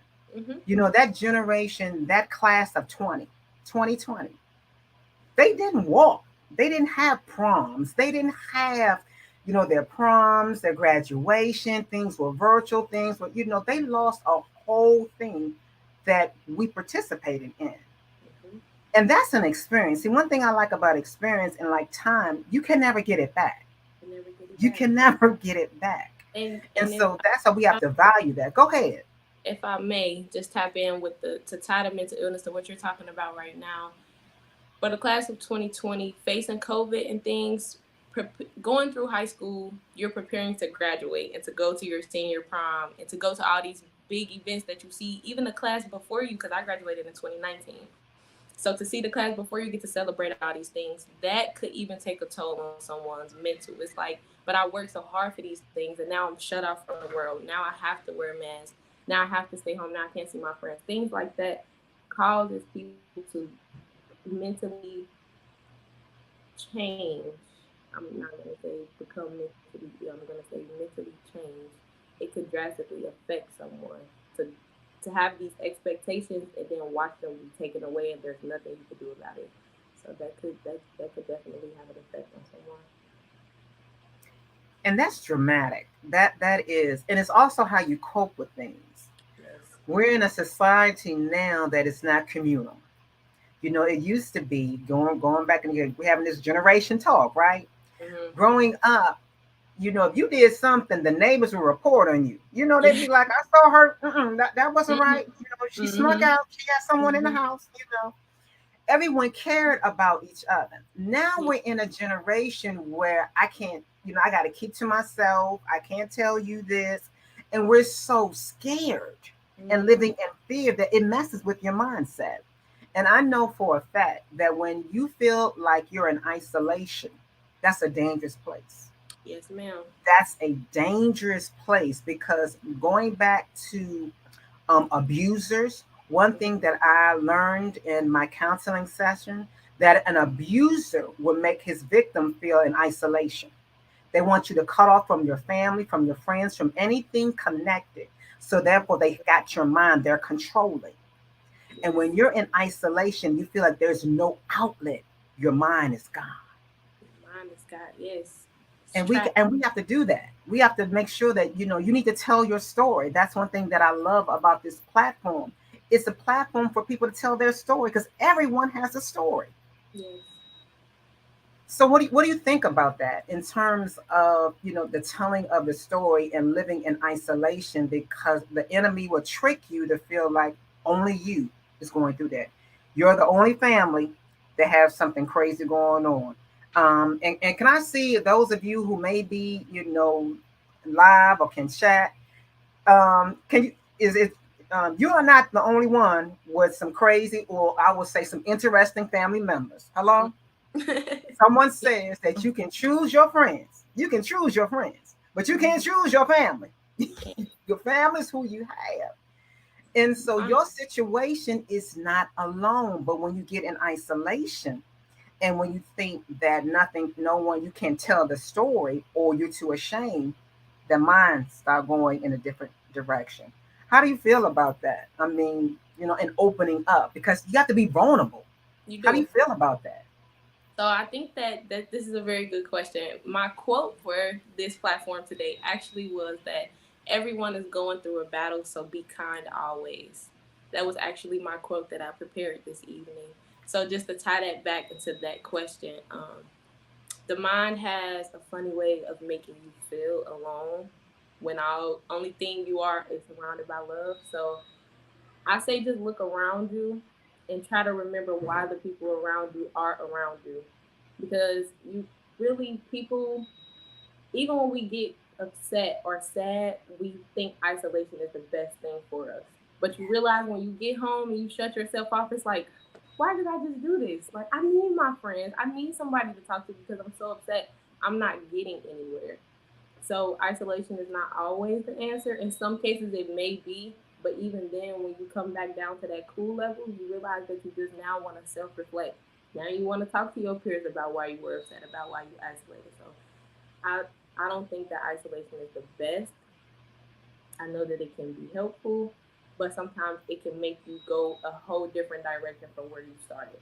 It can make you turn around and go towards a bad road when all you need to do is really just stop and take a second to yourself and just think aloud. Call somebody, talk on the phone, get it out, relax, like don't isolate. it's not the best answer for me. I totally agree. I want to also talk now about when we talk about our mind. Mm. So many times that we get busy. I want to talk about busyness. Yes, I'm coming down somebody's street. And Yes, it's ma'am. mine. I'm going to say it's my street. I want to talk about sometimes when we get out of sync, and I'll go over that later on. But when we get out of sync and we have so much going on, how does it impact our mind? You see, I believe in mind, body, and soul. I believe in you taking care of your body. I believe in you taking care of your spirit, and I believe in you taking care of your mind. And sometimes when we get so busy and caught up that it impacts our mind, or it impacts one of the three. It's like if you think about like a stool, a three-legged stool, when one is impacted, you're off balance. You're off balance. And I'll give you a great case at point. Last month in August, I had a great travel schedule. I was very busy doing a lot of speaking engagement, going to conferences. I was busy. I knew about it. I was planning for it. But when I talk about my mind matters, the impact of my schedule, and I mean in the month of August, I was in 4 or 5 different places. I was probably home maybe 9 days, 7 to 9 days out the whole month. I would come back, pick up a suitcase, and leave the next day for another trip. And when I look back and I process that, the impact, yes, I was busy and I was doing purpose, but my mind, I lost track of certain things. I wasn't in my sync. I wasn't in my rhythm. Things that I would keep my balance was off. And then in September, I'm seeing the impact of it. Like, wait a minute, how did I forget about that? Wait a minute, what happened to that? And when we talk about the mind and how you need to take control of it, it's not just about trauma, everyone. It's about you making sure that you are in control and having boundaries and having balance, so that you can make wise decisions. Because when you get caught up in the routine of things and the schedule and stuff like that, little picks of little things start missing. And then later on you think, am I going crazy? What happened? How did I forget that? Because your mind wasn't on. Your mind was on other things. Do you see that? I mean, what do you think about that? So I want to share another quote, and this is from my grandma. She always says it's quality over quantity. And when you say the term that you used was not balanced or unbalanced, that's the biggest thing for me and my grandma. She makes me like walk with my feet in the grass and meditate and these things to keep my body on track, because your body is like a car. If you don't have control of the car spins out. It loses control. You have to have control, or otherwise you're just operating. You're just moving. You're not really processing things. You're not really understanding. It's like your body is here in the physical and your mind is somewhere else. So having that balance is what's important, because you could be somewhere and not really be there. And I know, Dr. Smiles, I talked to you even when we was leaving Cleveland. You was just like, oh, I just got back home, but I'm about to leave again. So it's like you never really have that time to stop and be still and focus. Okay, I just left this flag event. Let me relax. And let me go to this next event. It was like you never really had time to stop. So nothing's really getting processed. Yes, you're here serving. Yes, I'm here fulfilling my purpose. But what am I doing for me? How do I feel? Where is my mind at? Is my mental capacity full? Am I on a brain overload? Like sometimes you just got to take that time to stop, to get that balance, and then keep pushing forward. Honey, she is speaking the truth. That is nothing but the truth, because I am doing the things that I need to do now to get me back in my equilibrium.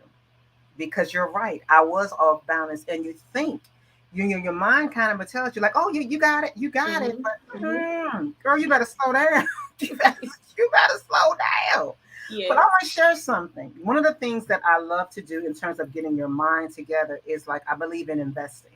What I tell some of my clients is that I do the 20-20-20 rule, or if you can't do that, that's a whole hour, I say do 10, 10, 10, a 30-minute rule. And that is do 10 minutes for your physical, whether it's that's exercise, because I do believe you need to take care of your body. 10 minutes for that. 10 minutes to increase your soul, whatever that is, meditation, journaling, anything like that. And 10 minutes for your mind. And I love reading. I love reading because I want to gain my thirst of knowledge. So I'm reading this book called Click, and it's by Dr. George Fraser. It's an excellent book. And I want to share something that talks about the importance of our topic. It says, and allow me to read this, and I want y'all all to think about and listen to what I'm saying, because I want to get your feedback. It says, the heart has a brain, and we control that brain through our thoughts. Research affirms that the heart plays a vital role in transmitting messages to the brain regarding the emotional state of an individual. And again, we're talking about our mind. Stay with me. Check this out. Our emotions affect our ability to think cohesively. When we are upset or frustrated, clarity and thought patterns are negatively affected. When we are in control of our emotions, however, there is a definite increase in our ability to think intelligently about a situation. In other words, we cannot maximize your brain power when you are out of sync. Symmetry is off.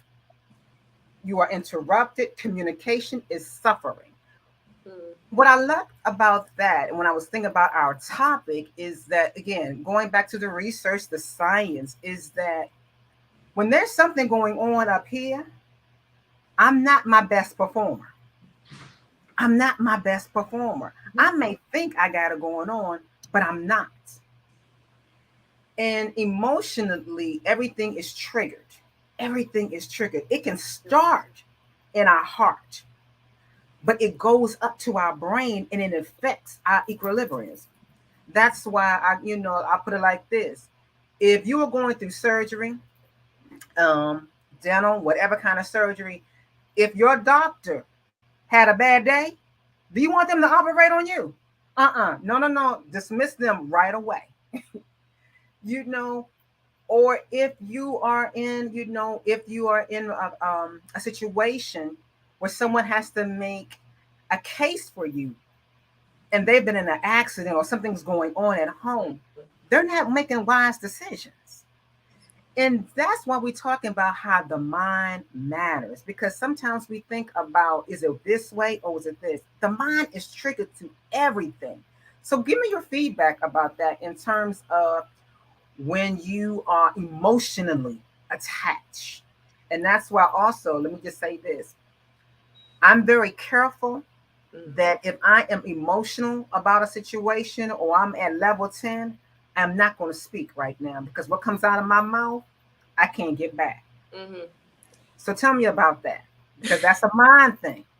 This is a great topic because I'm actually learning to be in tune with my emotions. I wasn't aware at my 21 years of age that your emotions can have you in a situation that you can't get out of.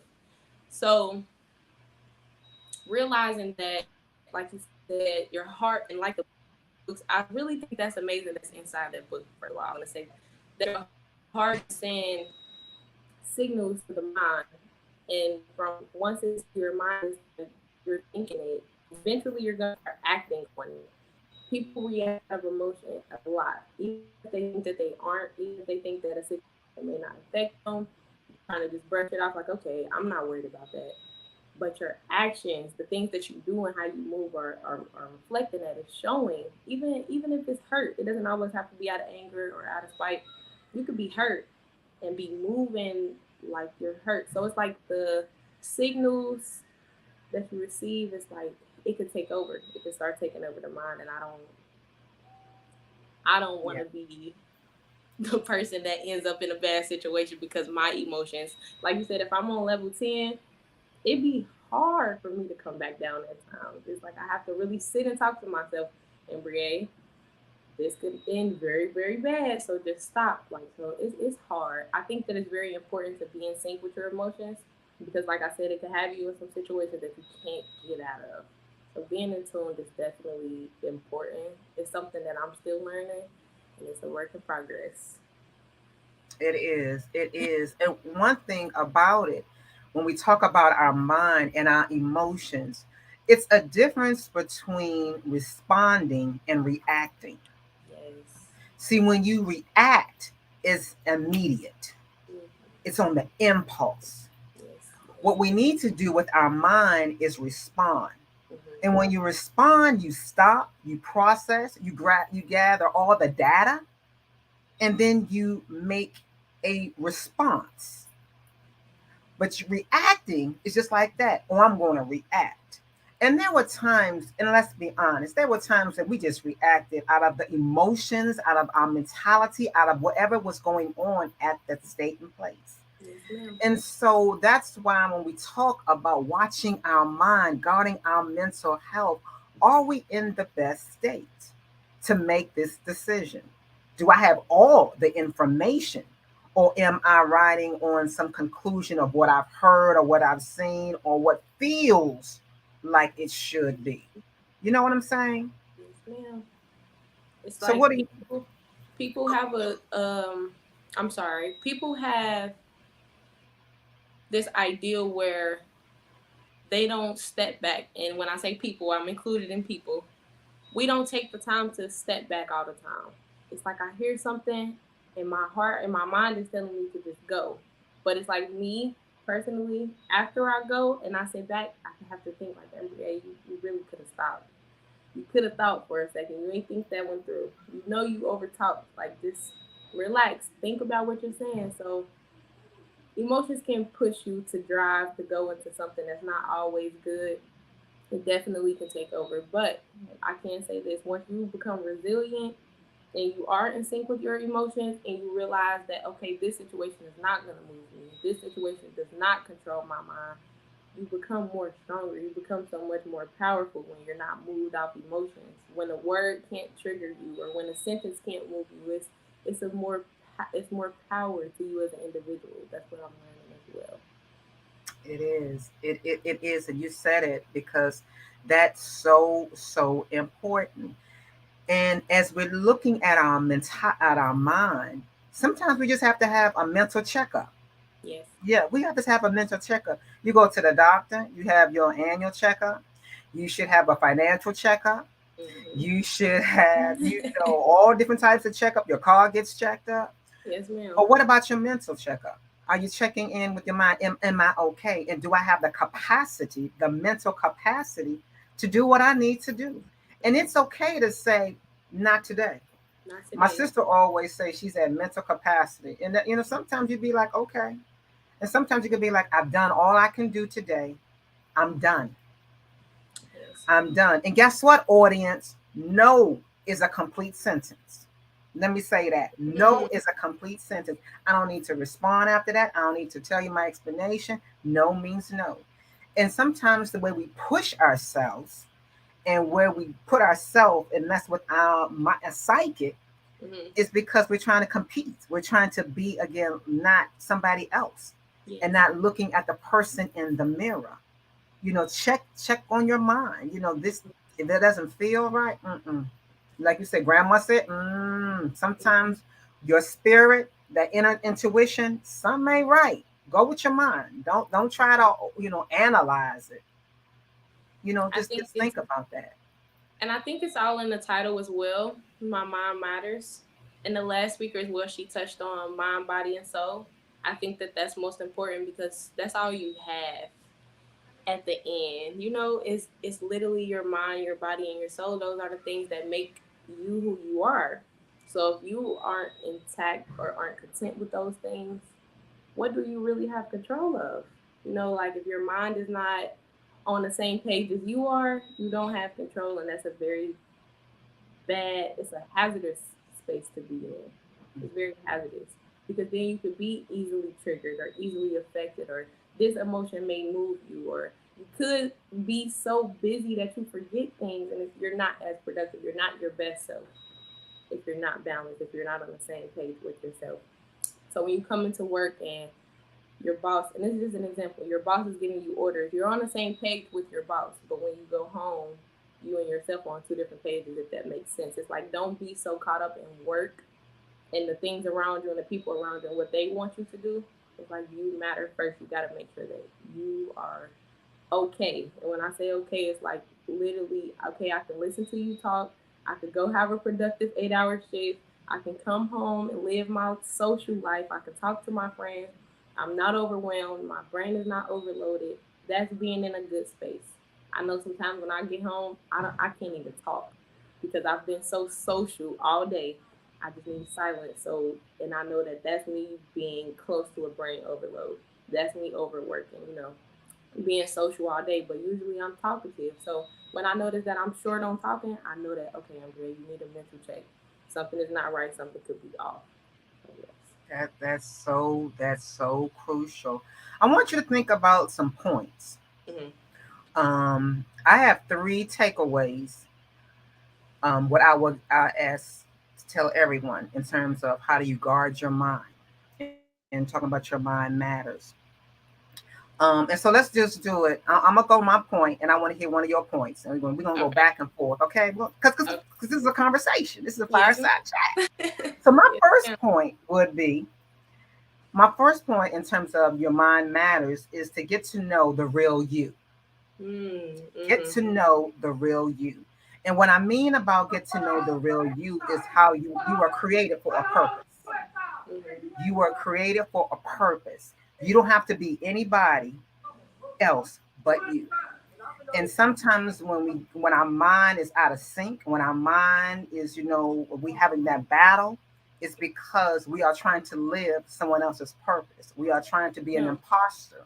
We are trying to put someone else's shoes on that's not ours. And so you need to look at who you are, the good, the bad, and the challenging. Nothing is ugly. It's just challenging. Yes. And just understand, this is how I'm created.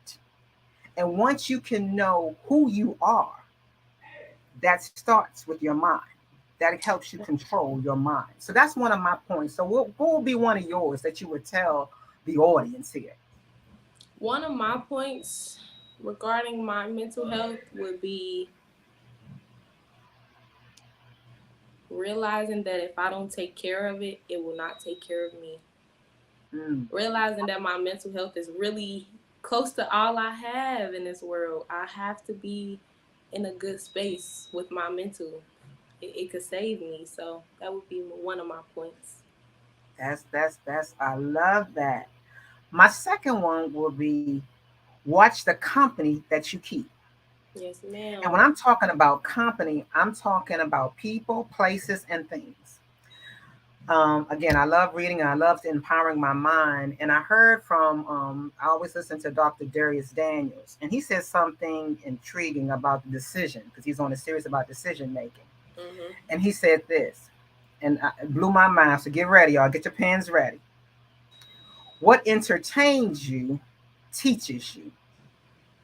No, what entertains you trains you.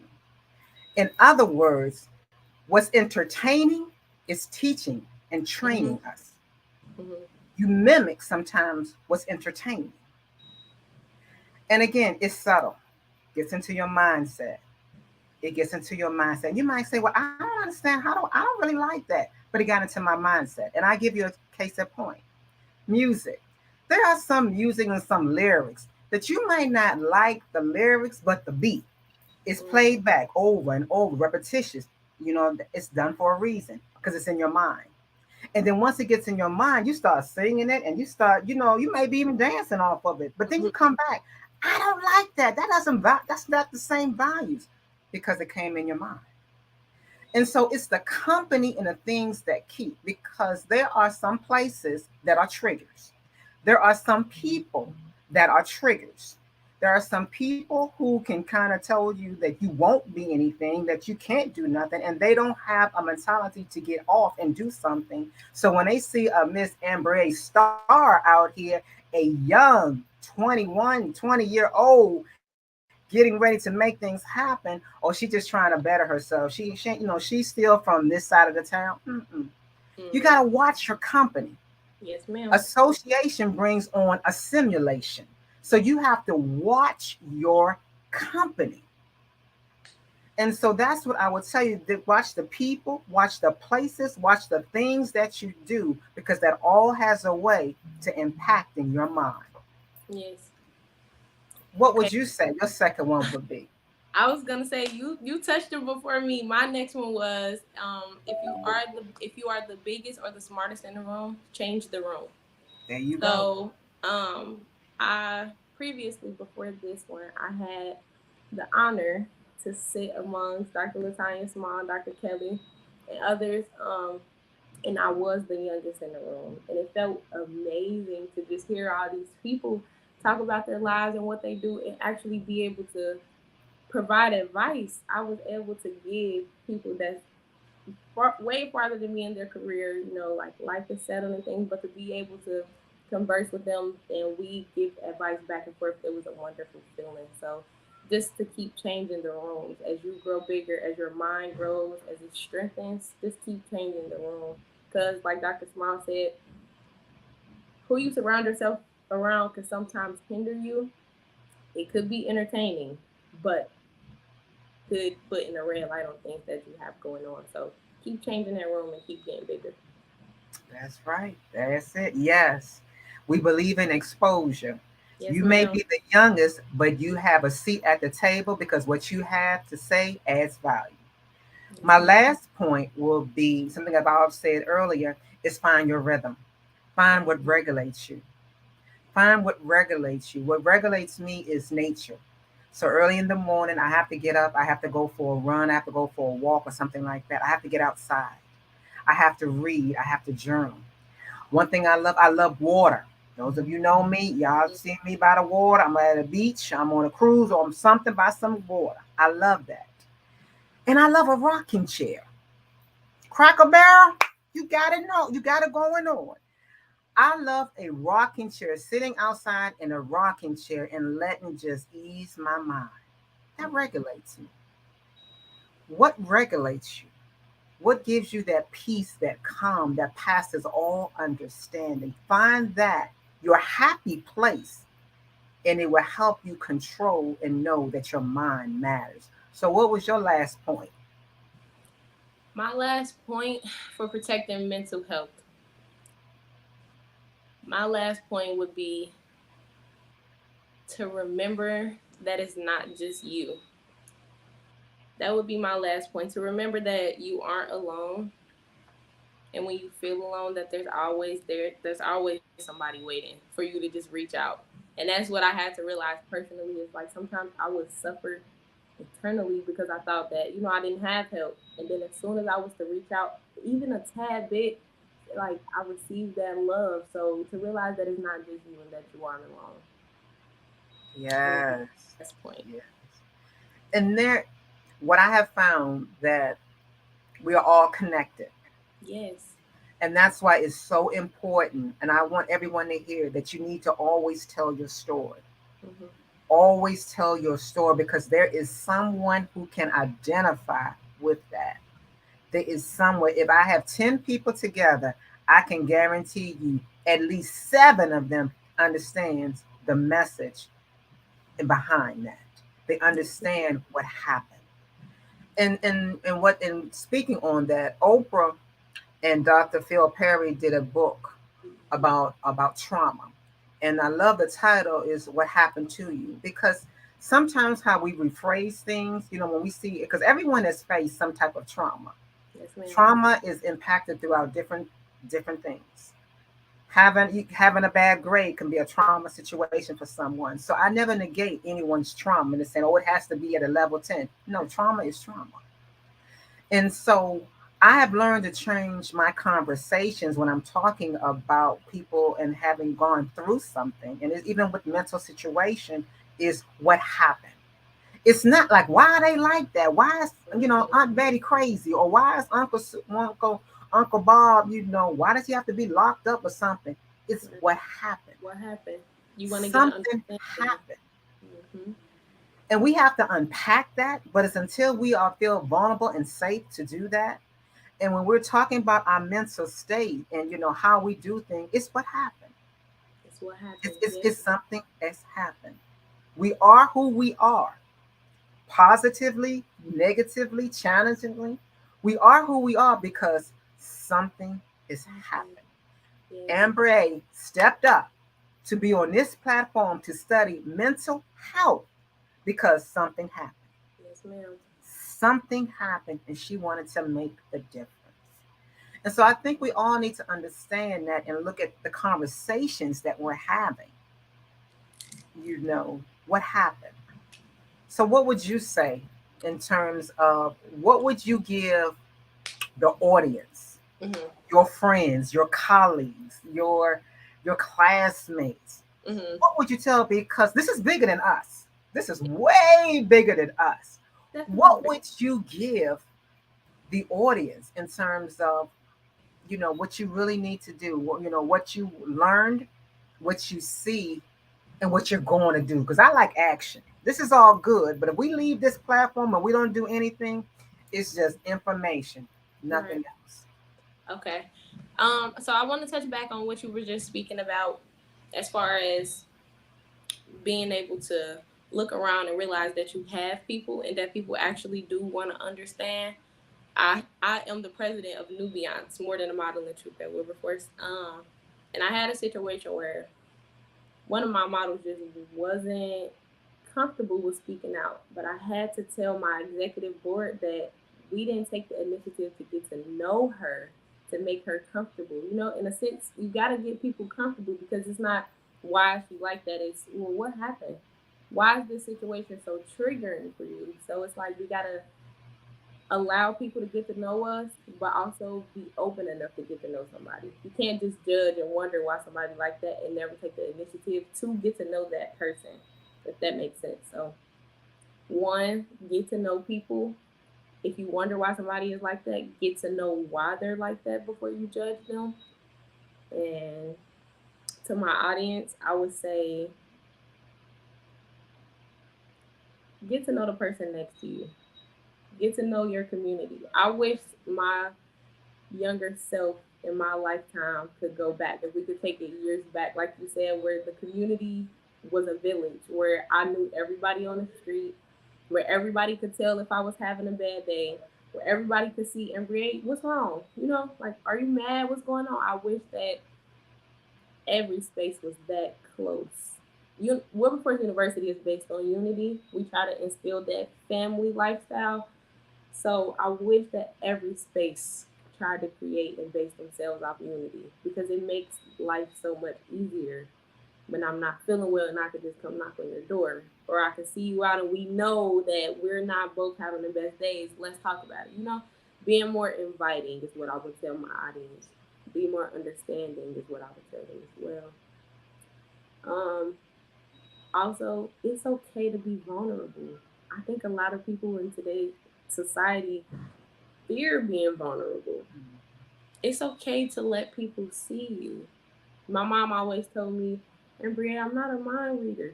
So that's something that I took. I can't expect people to read my mind. If you don't know, if I'm not okay, how do I expect you to know if I never tell you? If I'm struggling, how do I expect you to know if I never tell you? So being vulnerable and being open so that people can see me. One thing that I like was being seen. I always felt like I wasn't being seen. So allowing people to see me, because in reality, I hid myself a lot. So it's like, how can I feel seen when I'm hiding? So let people see you, be vulnerable, open up just a tad, it's okay. That's good. And also, let's just be honest. There are going to be some times that some days are going to be heavy and you're going to feel like, not today. Not today. And I have those moments. I've got it. You want to just keep the covers on. I'm not going out. And one thing that I love about that community, my good sister girls, it's about empowering, right? My good sister girls, they'll give me, my girlfriend, she said, you got 3 days. Yeah, 3. She said, you got 3 days. In 3 days, you coming out that tomb. You can lay in your bed all you want to, but in 3 days, you better rise up And we're going to get this situation because we're not going to let the devil take our mind, because why? Our mind matters. Hey, Dr. Stephanie, how are you? You too. Wait. I am so in love. Let me just tell you.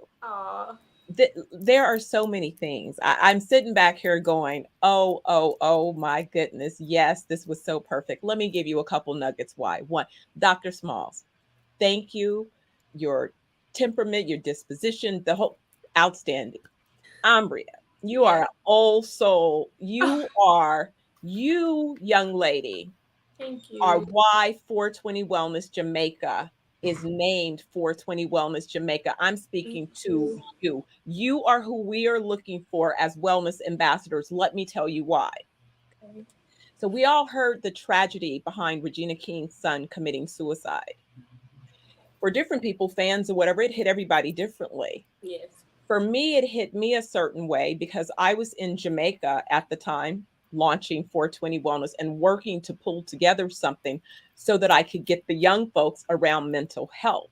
Yes. And it was because I had the pleasure of meeting Miss Regina King as she played the aunt of my son, Sterling, who was a child actor in the movie Our Family Wedding. Mm-hmm. So suddenly it hit me two ways. It's this woman is now at the pinnacle of her success. She's receiving all the accolades, everything that she's put everything into.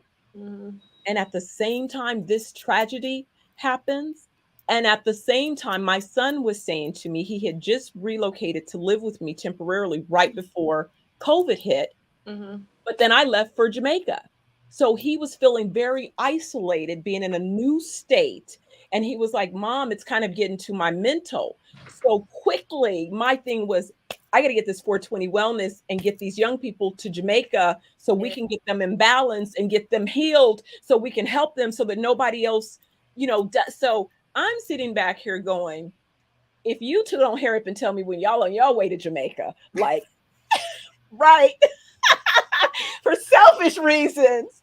But I have to tell you, no is a complete sentence. Yes, yes, yes. I have to tell you, feet will never take you where your mind has never been. And Ambria, grandma having you grounding in the grass. Yes. Yes. Yes.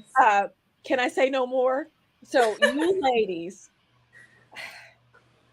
everything.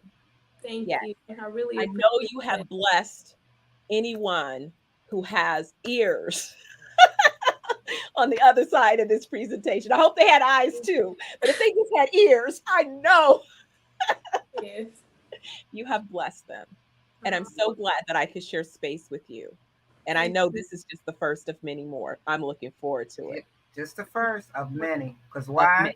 Genius is coming. Genius is coming. Genius is coming. And I'll see you two on the other side. Thank you so much. Thank you.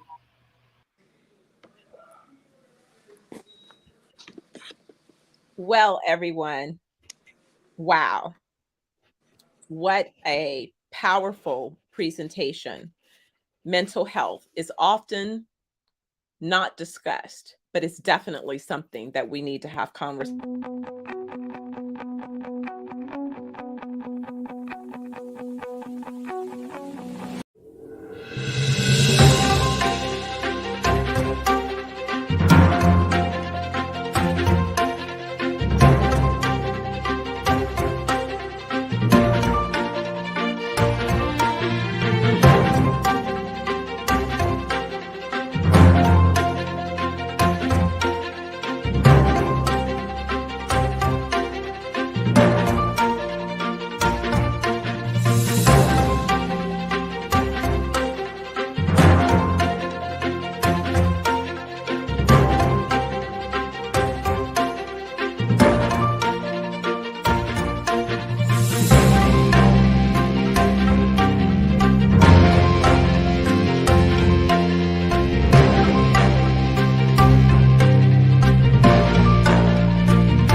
Hello, everyone, and welcome back to the Black Business Network.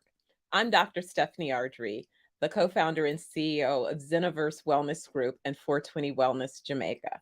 I'm so excited. I've had a beautiful day of moderating the speakers, and we're not going to let you down. The next speaker is going to be just as interesting and exciting, so hang in there. We're bringing on Dr. Madeline Ann Lewis.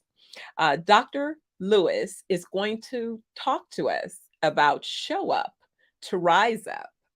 And she is the president and CEO of the Executive Women's Success Institute, international TEDx speaker, international best-selling author, and creator of the online course, Crack the Career Code, Unlock the Amazing Power Within to Lead with Confidence, Charisma, and Credibility. She is the host of Success for Women radio and television show. She's a career strategist, trainer, speaker, and business consultant. I can't wait to share with you Dr. Lewis. Where's Miss Lewis? Well, There you are. Hi, Dr. Stephanie Ardrey. How are you? I am good. How are you, lady? I am doing very well. I listened to you earlier and you blew me away also. So, hey, I was taking notes. Well, I have been waiting for the opportunity to connect. It's my honor to get to not only moderate, to introduce you, but to hear your presentation. But we need to follow up too. Okay, yes, definitely. Yes. So without any further ado, I present to you all Dr. Lewis, and genius is coming, and I'll see you on the other side. Wow.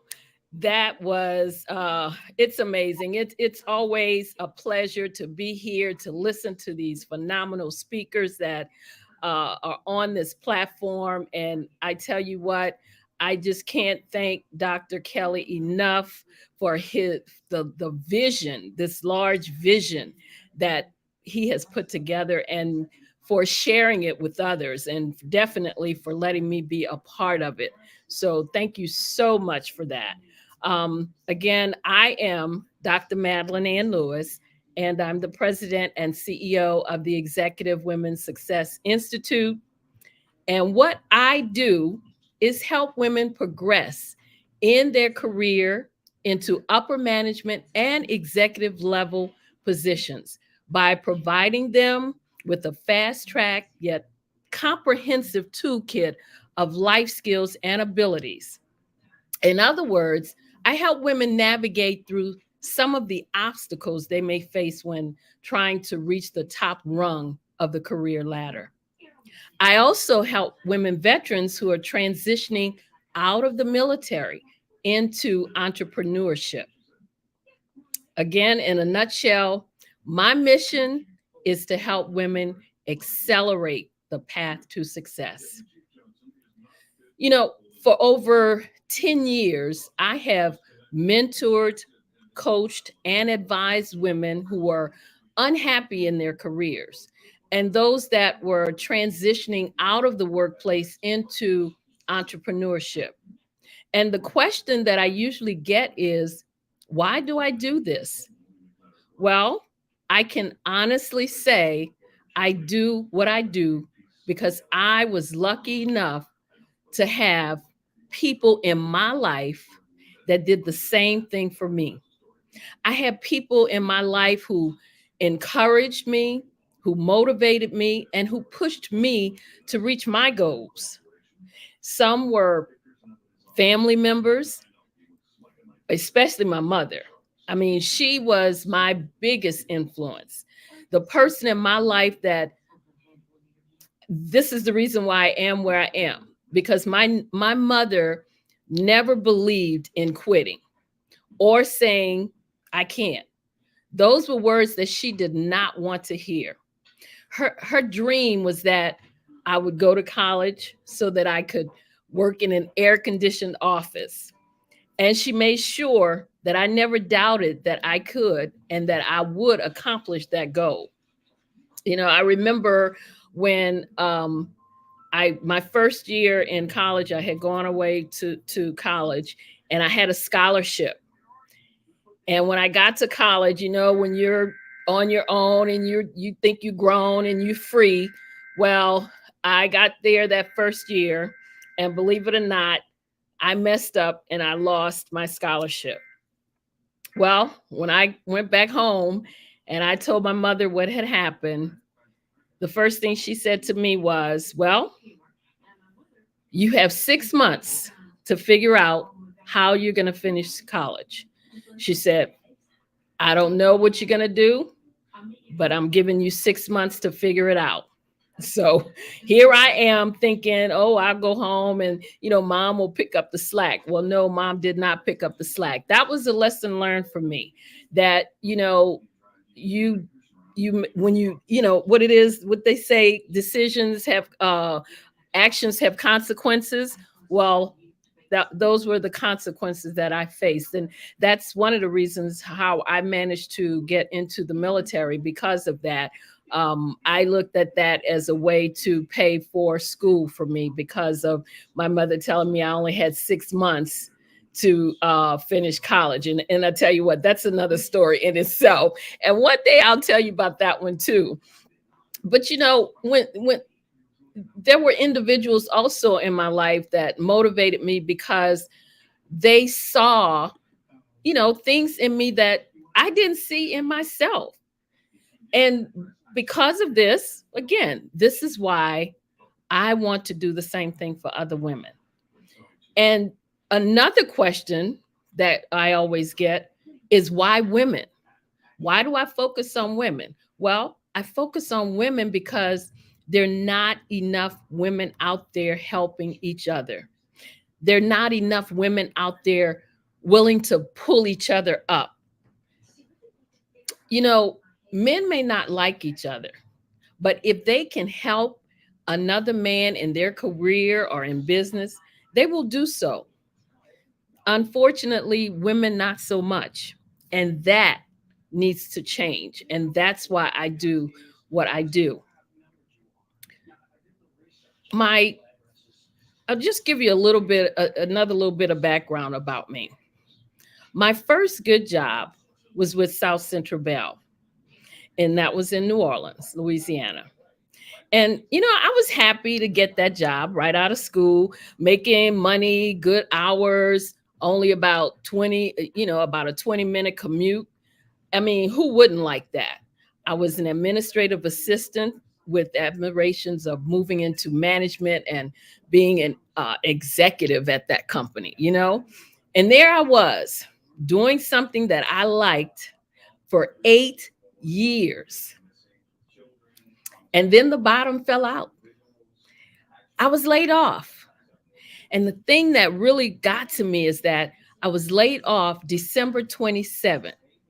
This happened back in the 80s. And I remember thinking, who does that? Who would lace a person off right after Christmas and right before New Year? But, apparently back then, South Central Bell had a monopoly on the phone lines. And so, they had to make way for other companies to come in so that they could provide telephone service too. So South Central Bell had to split into lots of little baby bells, which is why we have all these different telephone companies now. And I'm sure there's more to that story than that. But that's sort of what happened as to why all that started. And there I was, laid off with a mortgage, a car note, and of course I had credit card bills. So, I was devastated. But then I started wondering why was I laid off? Yes, the company had to, they had to split, but was that the real reason that I was laid off? I mean, I really wanted to know. So what I did was I contacted a friend of my mother's who had not only worked at South Central Bell, but after leaving, she was like a head honcho at one of the big hotels in New Orleans. So I asked her why, if she and I could have lunch and kind of discuss what had happened. And I told her the situation, and I asked her, you know, why they would lay someone off with 8 years of experience. Because quite frankly, I knew for a fact that there were some other individuals there that, you know, had came in after me, but they didn't get laid off. They were still there. So during our conversation, she asked me 2 questions, and they were, if I had a sponsor, and I said no. Then she asked me if I had a mentor. And again, I had to say no. And she said to me, there is the possible reason as to why all this happened. And of course, I was a little confused by her answer. She then went on to say, you have to have someone that will help you navigate around the obstacles in an organization. Someone who can give you a heads up when big things are happening and you may need to reposition yourself. And also, you need someone who has their ear to the ground and someone who's willing to share information with you, as well as help you get to where you're trying to go. Well, needless to say, I did not have either one of those in my life. I was shocked by our entire conversation, but again, this was a lesson learned for me. And one, I'm going to tell you that I learned very well, because after that, the next organization that I went to, and in my new position, I made sure to get a mentor first. And then I was able to have someone as a sponsor. And you know what? She was correct, because having these 2 assets in my life helped my career tremendously. I went from being a newbie in the organization to being on the executive staff, making the decisions on whom to bring in to fill positions within that organization.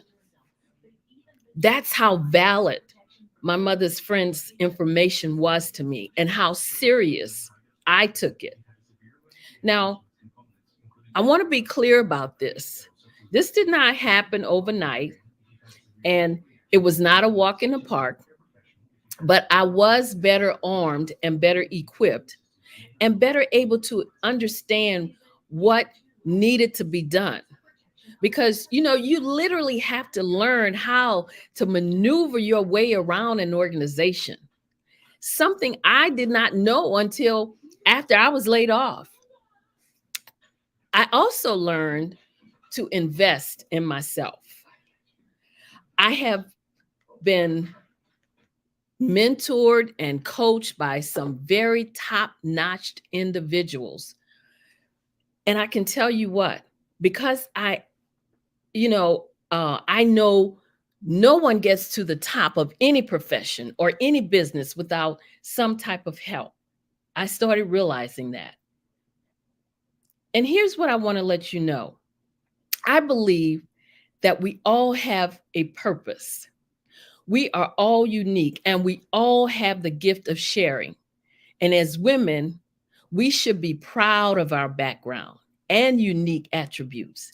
And we need to showcase our experiences as women exhibiting strength in the business world. This is why I work with women, because I want them to know they can have a stellar career. They can be the CEO of their own business, as long as they do not give up on themselves or their gifts and their talents. Because think about it. When I got laid off, I could have given up. When I lost my scholarship to college, I could have given up. But if you don't give up on yourself and you keep pursuing your dream, then you can get to where you're trying to go. You know, I started this company because being a successful executive myself for more than 20 years in the challenging male-dominated fields of government, and the military, I can tell you there were no roadmaps back in the 80s and the 90s to help women excel. I found that out by not having mentors and sponsors. But trust me, when I tell you I struggled for a while, so I know what it's like to get good performance reviews, take a class after class, work long hours, be a team player, and still not receive the recognition for my skills and my talents. I spent countless hours and tons of money learning from other successful women what I now share with other women because I want to save them time. I want to help women make money, and I want to help women overcome the frustration that comes from being passed over and overlooked, even though you are well qualified to sit at the table. Again, like I said, I was blessed with mentors and coaches that guided me. And I have also been a student of executive success for women by studying the leading women in their field and how they got to where they are. And by that, I mean, I literally did the research by interviewing 20 women in and around the Washington, D.C. area. I wanted to know how these women made it to where they were, how they stayed there, and the obstacles that they faced getting there and the obstacles they faced while being there.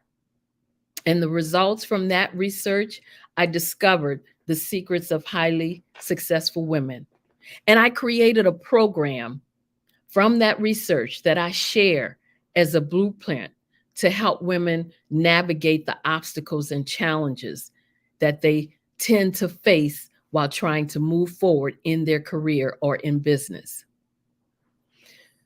So here is my message to the ladies out there. I've learned there is a process you can follow to rise up. I call this process showing up. When you show up, you will rise up. You know, we have an amazing resource on this planet, a resource that has tremendous potential. And that resource is us, women. Unfortunately, we're not rising up and tapping into our full potential. And I can tell you, there are 3 reasons for not tapping into our full potential. The first is a lack of confidence in our abilities. Keep in mind that the life you're leading today is the result of past decisions and indecisions. And if you don't like your current situation, change the way you make decisions. Many of us make decisions based on instant gratification with no regard for the long-term consequences. As women, we sometimes tend to hold ourselves back when we make decisions based on what ifs. We listen to that little voice in our heads that says, what if I'm not good enough? What if I don't have what it takes? What if I fail? Instead of moving forward with confidence, we hold back. We let doubt and fear take over, even though we know we're well qualified. And the second reason is a lack of assertiveness. Ladies, we have talents and potential, but who will see them if we don't understand how to speak up and get noticed? When we join a meeting, we often sit at the back or to the side. When we could assert ourselves, we don't. We shrink back. We let ourselves be interrupted, or we say nothing when other people take our ideas. When we do speak up, we tend to express ourselves with uncertainty, saying words such as, I'm not sure if this is relevant. I don't know if this is helpful. You may not agree, but this might not be a good idea. You know, when you and I use words and phrases like these, we undermine our credibility. And the third reason we're not tapping into our full potential is because we don't build a support network. You know, I had a client who wanted to move up the ranks in her organization. Her supervisor agreed that, yeah, she was more than qualified, but the supervisor, a woman, wouldn't give her a recommendation. The supervisor felt it would look too much like favoritism. Now, this to me was a woman who would not reach back to help another woman move forward. You know, ladies, if we want to rise up, we must learn to support each other in career and in business. So here's what you do. Here's what I want you to do. I want you to think success. When you think of success, what do you think it means? Now, we all know success means different things to different people. For me, success is whatever I believe it takes for me to be successful. In other words, I must be able to articulate. I must have a compelling message, and I must be able to share with the people I serve or speak to. And I must make sure that I can invoke change in the lives of the people that I meet and serve. That's what success means to me. But here's the thing, whatever success means to you, getting into the right mind frame and having the right attitude will help you to get there. Because a critical part of success is to determine what your purpose in life is and what you want your purpose to be. So I have two questions for those of you listening right now to consider. Where are you now? And where do you want to go? The reason I ask you these questions is because I have found that most people have a good idea of where they want to go, but are usually not very accurate as to where they are today and what they need immediately to move toward what they want. One reason many people struggle to become successful is because they don't have a clear vision of what they want to accomplish.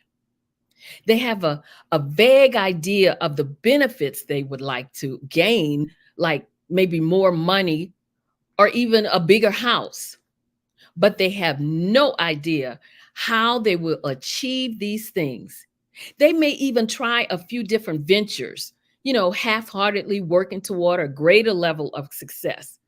But eventually, they lose interest when they don't see much progress. And unfortunately, the problem may not be that you're incapable of reaching the level of success you desire, but rather that you don't have a clear enough vision of what you want to accomplish. A vision will help you to overcome obstacles in the way and help you hold on when times are tough.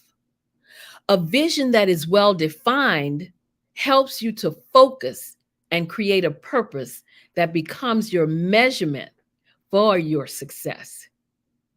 If you do not have a vision of who you want to be, how you want to succeed, or what you want out of life, then you begin to lack the drive and your life becomes just an order of events. Yes, success can be scary because it involves change.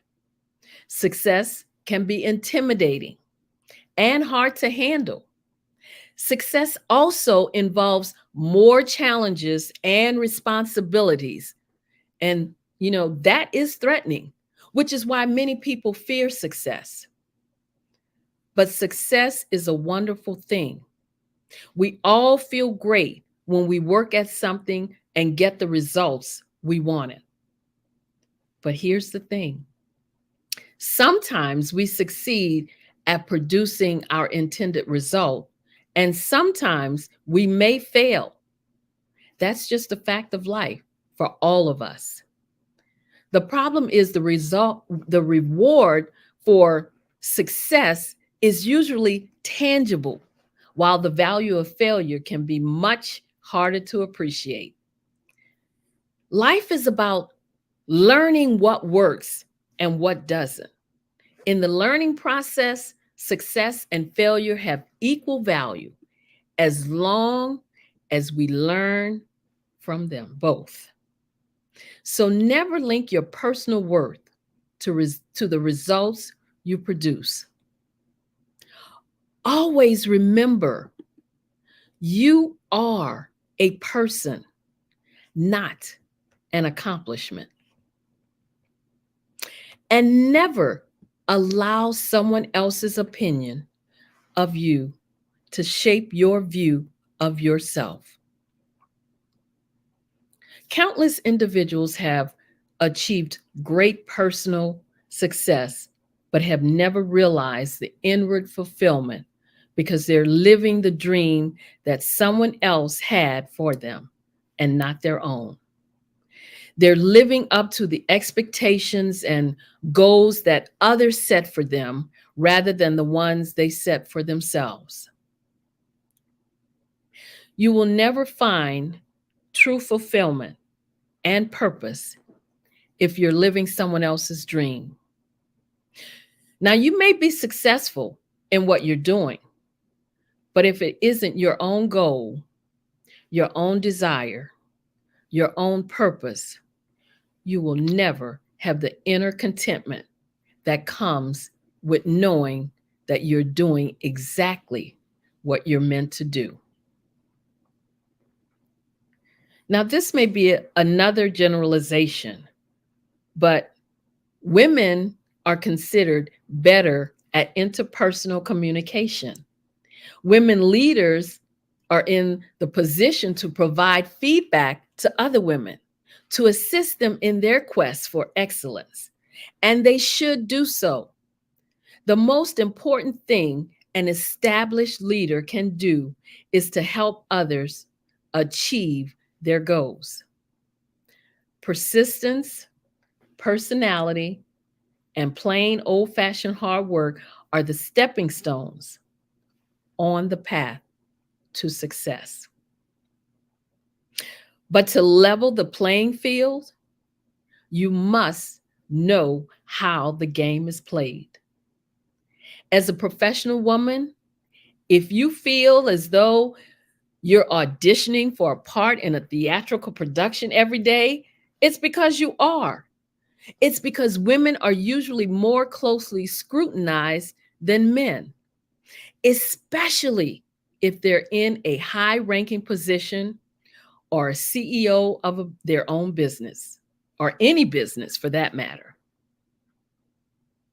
A successful leader recognizes the success of others and celebrates their achievements. The best leaders are the ones who earn the admiration of those around them. And they're not micromanaging or not glory hogs. A female becomes a success by recognizing what needs to be done, and she gets it done. However, the myth is that women make great worker bees, but visionary leaders, not so much. It was Margaret Thatcher who was often quoted as saying, "If you want something said, ask a man. But if you want something done, ask a woman." Now, unfortunately, That's the kind of thinking that keeps most women stuck and not progressing forward in their prospective fields, while men move forward into leadership roles. At a certain point, you've got to give up the grindstone to pursue vision and strategy.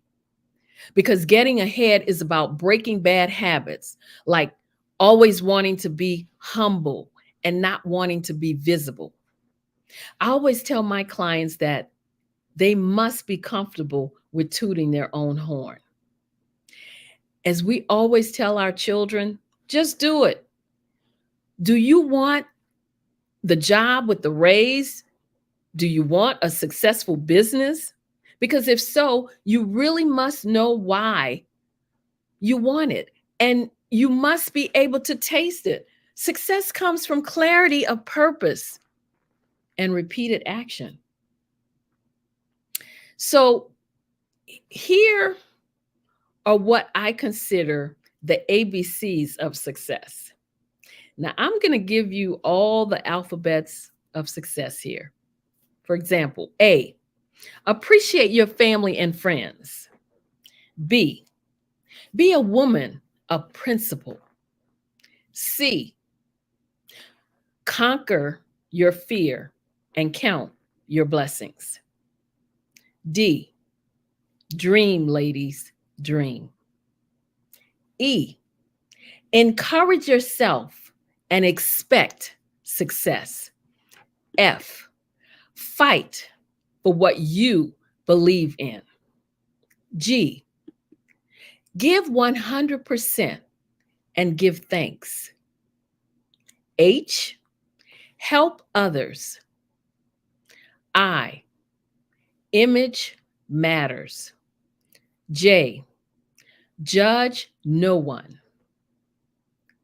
K, keep your word. L, live with integrity and love yourself. M, make a difference and mentor. N, never give up. O, operate out of honesty. P, practice patience. Q, question things that need to be changed. R, respect others. S, stand up for what is right. T, take responsibility for your actions. U, use your God-given talents. V, volunteer. W, work hard. X, excel at whatever you do. And yes, I can spell. Y, yield to your purpose in life.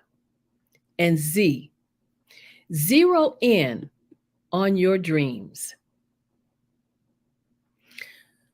When we as women get into the habit of being confident, being assertive, and building a support network, I am confident we will show up to rise up.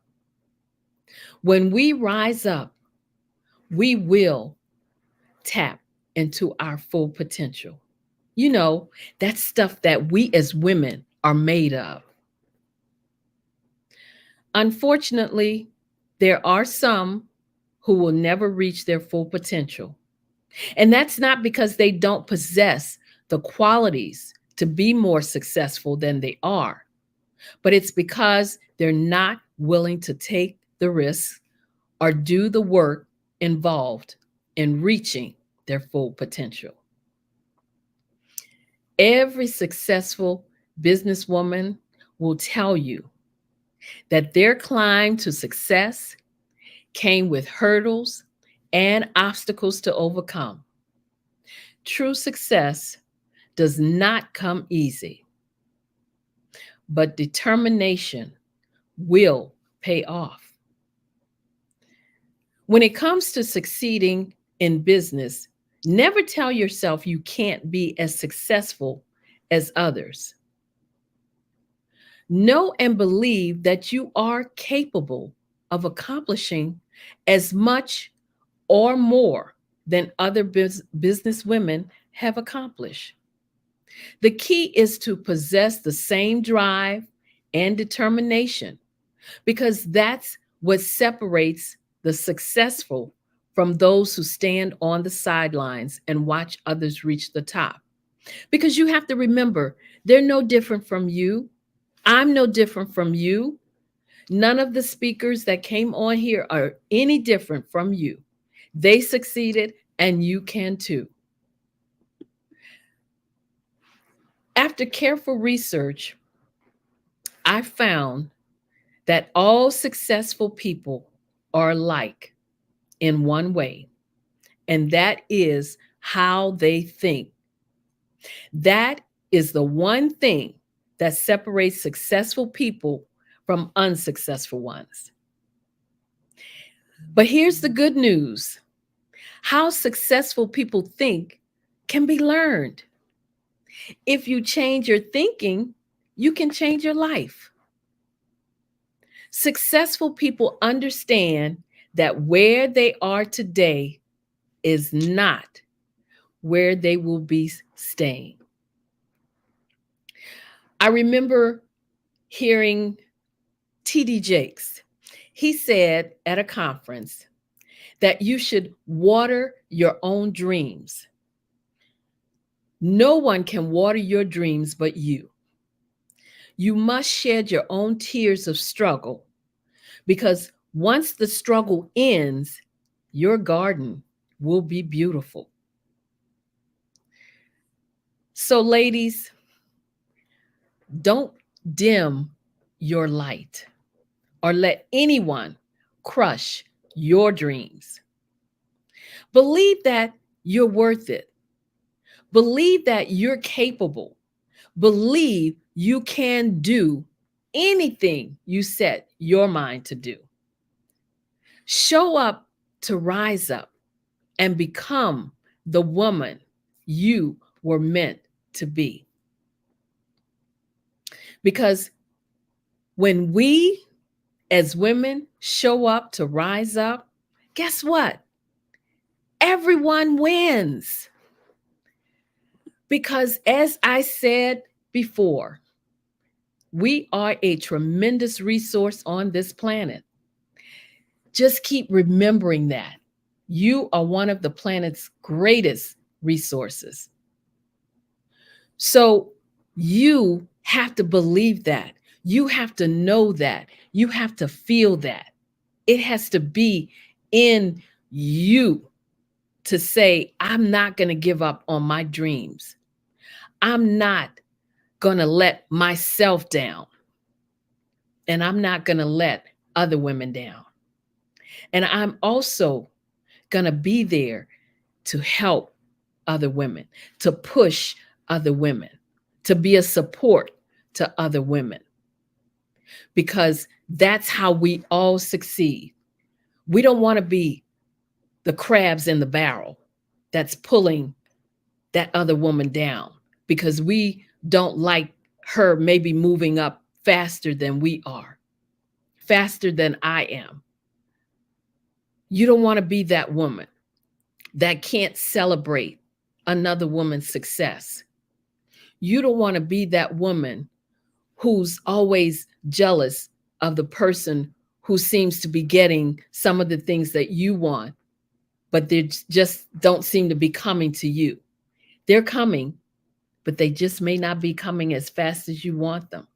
But you'll never get them if you're envying or you're jealous of others. Or maybe you just are sabotaging someone. Maybe you have that sabotaging spirit, and so you're sabotaging them. If you're a woman and you're not helping other women up, then that needs to change. That's why I'm here. That's why I do what I do. Because I know that as women, when we all work together, as I said, when we show up, we will rise up. And when we pull each other up, that's another way of us rising up. So ladies, again, don't be the crab in the barrel. Be the one with the hand that will pull another woman up.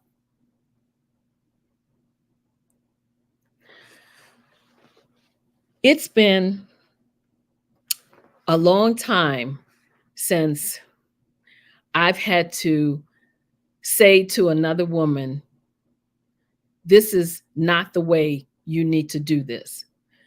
I have trained, I have coached, I have mentored a lot of women that have come to me. A lot of them come to me because, again, they want to move forward in their careers. They're stuck and they just can't seem to get from point A to point B. And a lot of times it's because the thinking, the mindset has to change. That's the one thing that has to be in the forefront. You have to look at yourself and know and believe that you can do it. Sometimes it may be some different skills that you need to move forward. Sometimes, you have women, I have women that have come to me that may be fearful of speaking in front of others. These are things that can be fixed. These are things that can be learned. These are things that can be corrected if need be. They're not things that should block you, that should stop you, that should cause fear in you. Because there's always something that you can do or a path that you can take to get you to where you're trying to go. And there's always someone out there, another woman, a mentor, a sponsor that's out there that can help you. But you have to also be willing to ask for help. There's nothing wrong with saying, I need someone to show me how to do this. I need someone to help me to get to where I'm trying to go. I see that you're doing this. You're doing what I want to do. How have you done this? How did you get there? Those were the questions that I asked those 20 females that I interviewed. Because I know getting from the bottom to the top is not easy, especially for a female. There are certain things that you need to do. There are certain skills you need to have. There are certain talents and abilities you need to possess.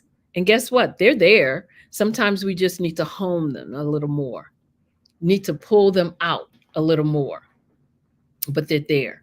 So never feel like you can't. Never feel like you have to quit. Never second guess yourself. Never go with the what ifs.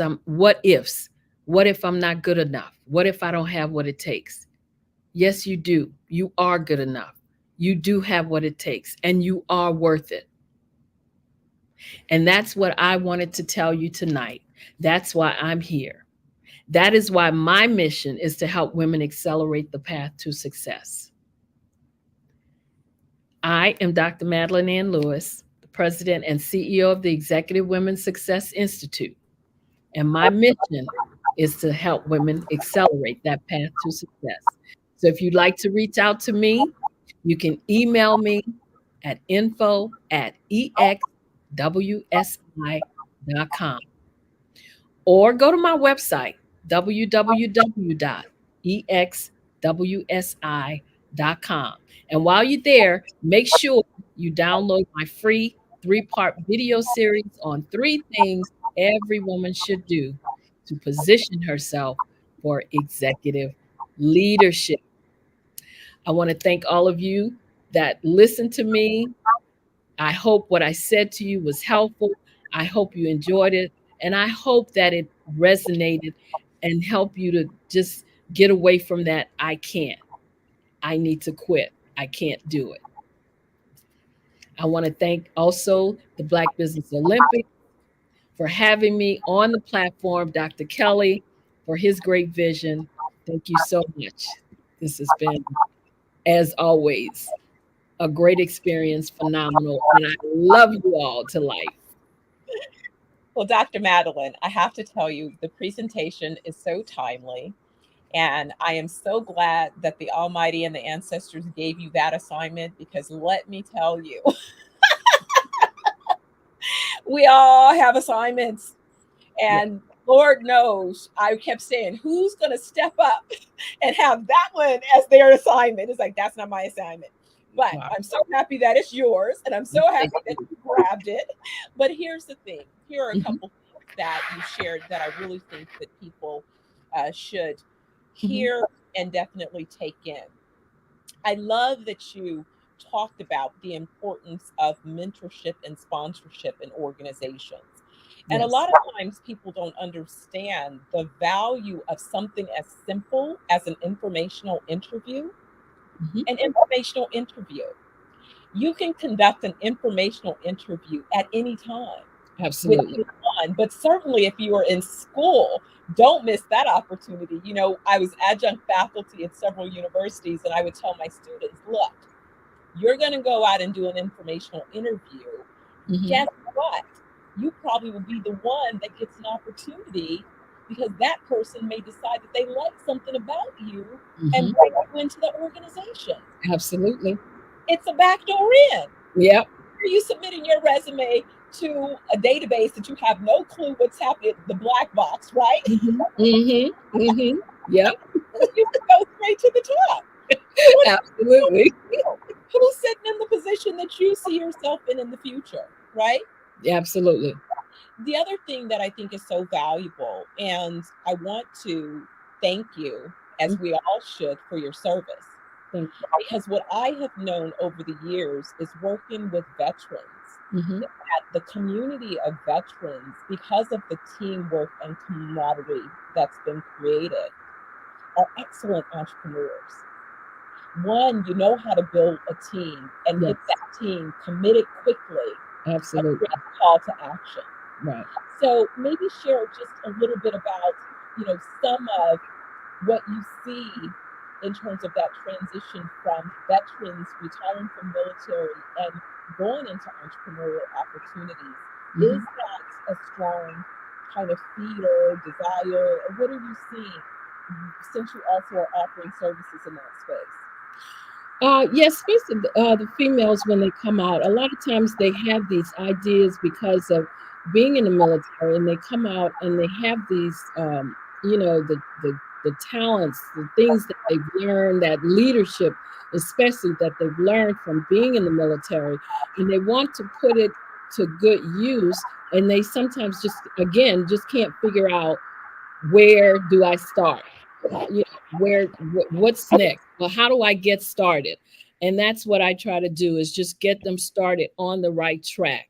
You know, I'm not telling them what to do or anything like that. I'm just trying to pull out that, you know, what's already in them, you know. So that is mainly what it is, just getting them on the right track, getting them focused. Like they say, focus on one thing, because sometimes they might have all these different ideas, you know. Oh, I can do this, and I want to do this, and I want to do this. Well, that's great, but let's start with focusing on one thing first. And that's kind of how that is, just helping them to transition smoothly from that military, you know, doing everything, be all, do all, into that entrepreneurship where you can focus on that one thing. And then if you want to go to another thing, go to that other thing once you've gotten that one, you know, the first thing set up and going smoothly.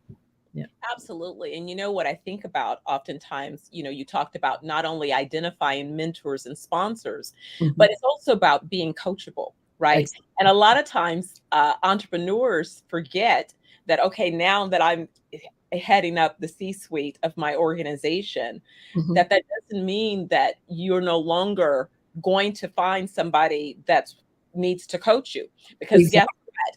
If you're asking someone to invest and they're writing a check, they're going to be coaching. So you and we should still, I mean, no matter what level you are, you still need to learn, and, you know, from others. And again, I mean, I still have coaches in my business, you know, as a business owner, I still have coaches because I feel like I could still learn. There's always something new, you know, so you should always have some type of coach in different areas of your life and career and in business. Absolutely. I say that the goal is to stay green because then that means you're growing. You know, when you feel like you know everything, well, then you're on your way to brown. That means death, right? No more real use for you on this side, right? You have to be willing to stay green. You have to be open and stay green. And then the other thing that I love that you said about success, the importance of really having clarity about your purpose, but then understanding that there's work that goes into it. And so it reminds me often when people talk about, well, I have faith. Well, faith without works does not There produce you go. There income. you go. Because if you have faith, There then you that means you're acting as if, which means that you would have taken some action. That's a lot of times, that's what I said, they don't want to do, sometimes they just don't want to do the work that comes with being successful. And it's going to take work. It's not something, you know, I don't know too many people where it just kind of falls from the sky and say, okay, let's just shower you with success, you know, but, you know, it takes work. And it's something that you're just going to have to do. And if that's not what if you don't want to do the hard work, then you don't want to be successful. That's the bottom line. Absolutely. Well, Dr. Madeline, again, I enjoyed your presentation. Thank you so much for sharing. I know you've blessed a number of people. You definitely blessed me. It was a pleasure to hear and to hear your success alphabet. Everyone knows now. Say your website one more time so they know where to go and find you. www.exwsi.com. Fantastic. Well, you know, genius is common. And I will see you on the other side. All right. Bye-bye. Bye. Well, everyone, we're doing this work not only to bring you valuable content and information, but because the Black Business Expo's mission is to raise funds for high school seniors as well as college future entrepreneurs to help provide them with not only resources. So if you want to participate and support the fundraising efforts, you can go to www.blackbusinessexpo.usa.com. Sorry, blackbusinessexpo.usa.com is the correct URL for the website. You can donate to the scholarship fund there, or you can also use Cash App. And the ID for the Cash App is BBX USA, which you will see on the screen as well.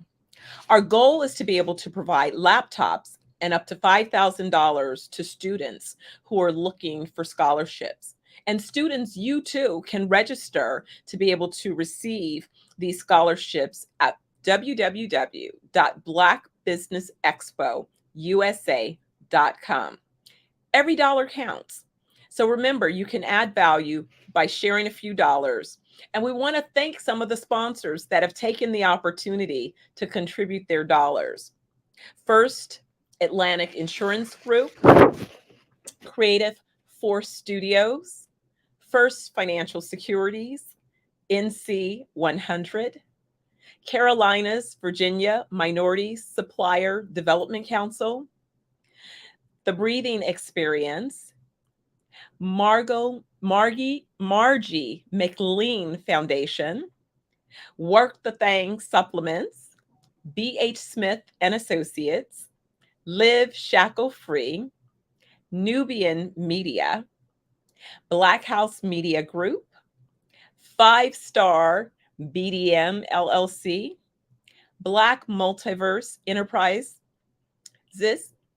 Technical Consulting, Carthen Consulting Group, Lotus Ritchie Ignites, Uniquely Different Enterprises, Career Communications, STEM City USA, Artistic App Design, I Define TV, Lee Entertainment, Genius is Common, and Black Business Expo USA. So we'd like to thank all of the sponsors and supporters who have made contributions to the Student Scholarship Fund. And again, to either donate or to apply to be a recipient, Go to www.blackbusinessexpo.com. And genius is common. I'll see you on the other side. Hi, I'm Dr. Madeline. Hi, I'm Dr. Madeline Ann Lewis, host of the Successful Women Show, which airs every Friday at 7 p.m. Eastern Standard Time. Our mission is to help women accelerate the path to success. Women in the workplace, women in business, and women who aspire to become business owners, live their dreams, and reach their goals. So join us Friday at 7 p.m. Eastern Standard Time.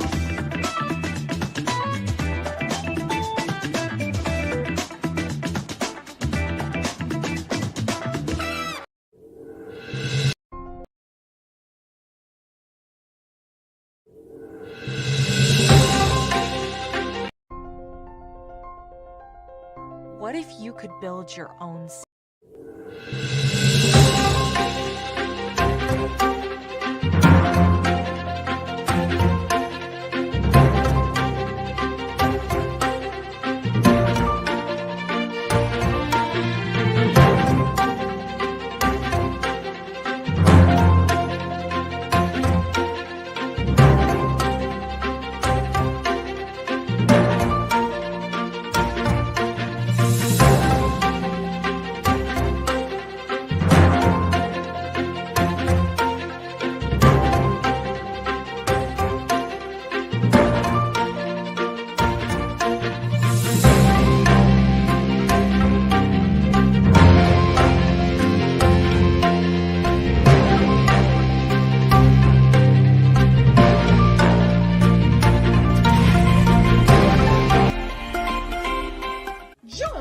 Dr. Eric Kelly III and a host of phenomenal speakers from all around the globe for this 7-day virtual event that you don't want to miss. The mission of the Black Business Expo is to raise scholarship money from kids all the way from high school, all the way from college. The Black Business Olympics is one of the largest Black business showcases in the world. It is an opportunity for businesses and companies to showcase their businesses globally. We are going to be giving away laptops up to $5,000 away to students. Again, I'm Olivia Appleberry, the founder of 2 Cents Finance and one of the speakers for the expo. I am so excited to see you there. For more info, go to www.blackbusinessexpousa.com or call 919-308-9090 and hope to see you there. I am Black business. From the moment I wake until the time I sleep. Yes, I am Black business. I am Black business. Tell me, are you Black business? I am Black business. Do you support Black businesses? Listen, I support Black business because I am Black business.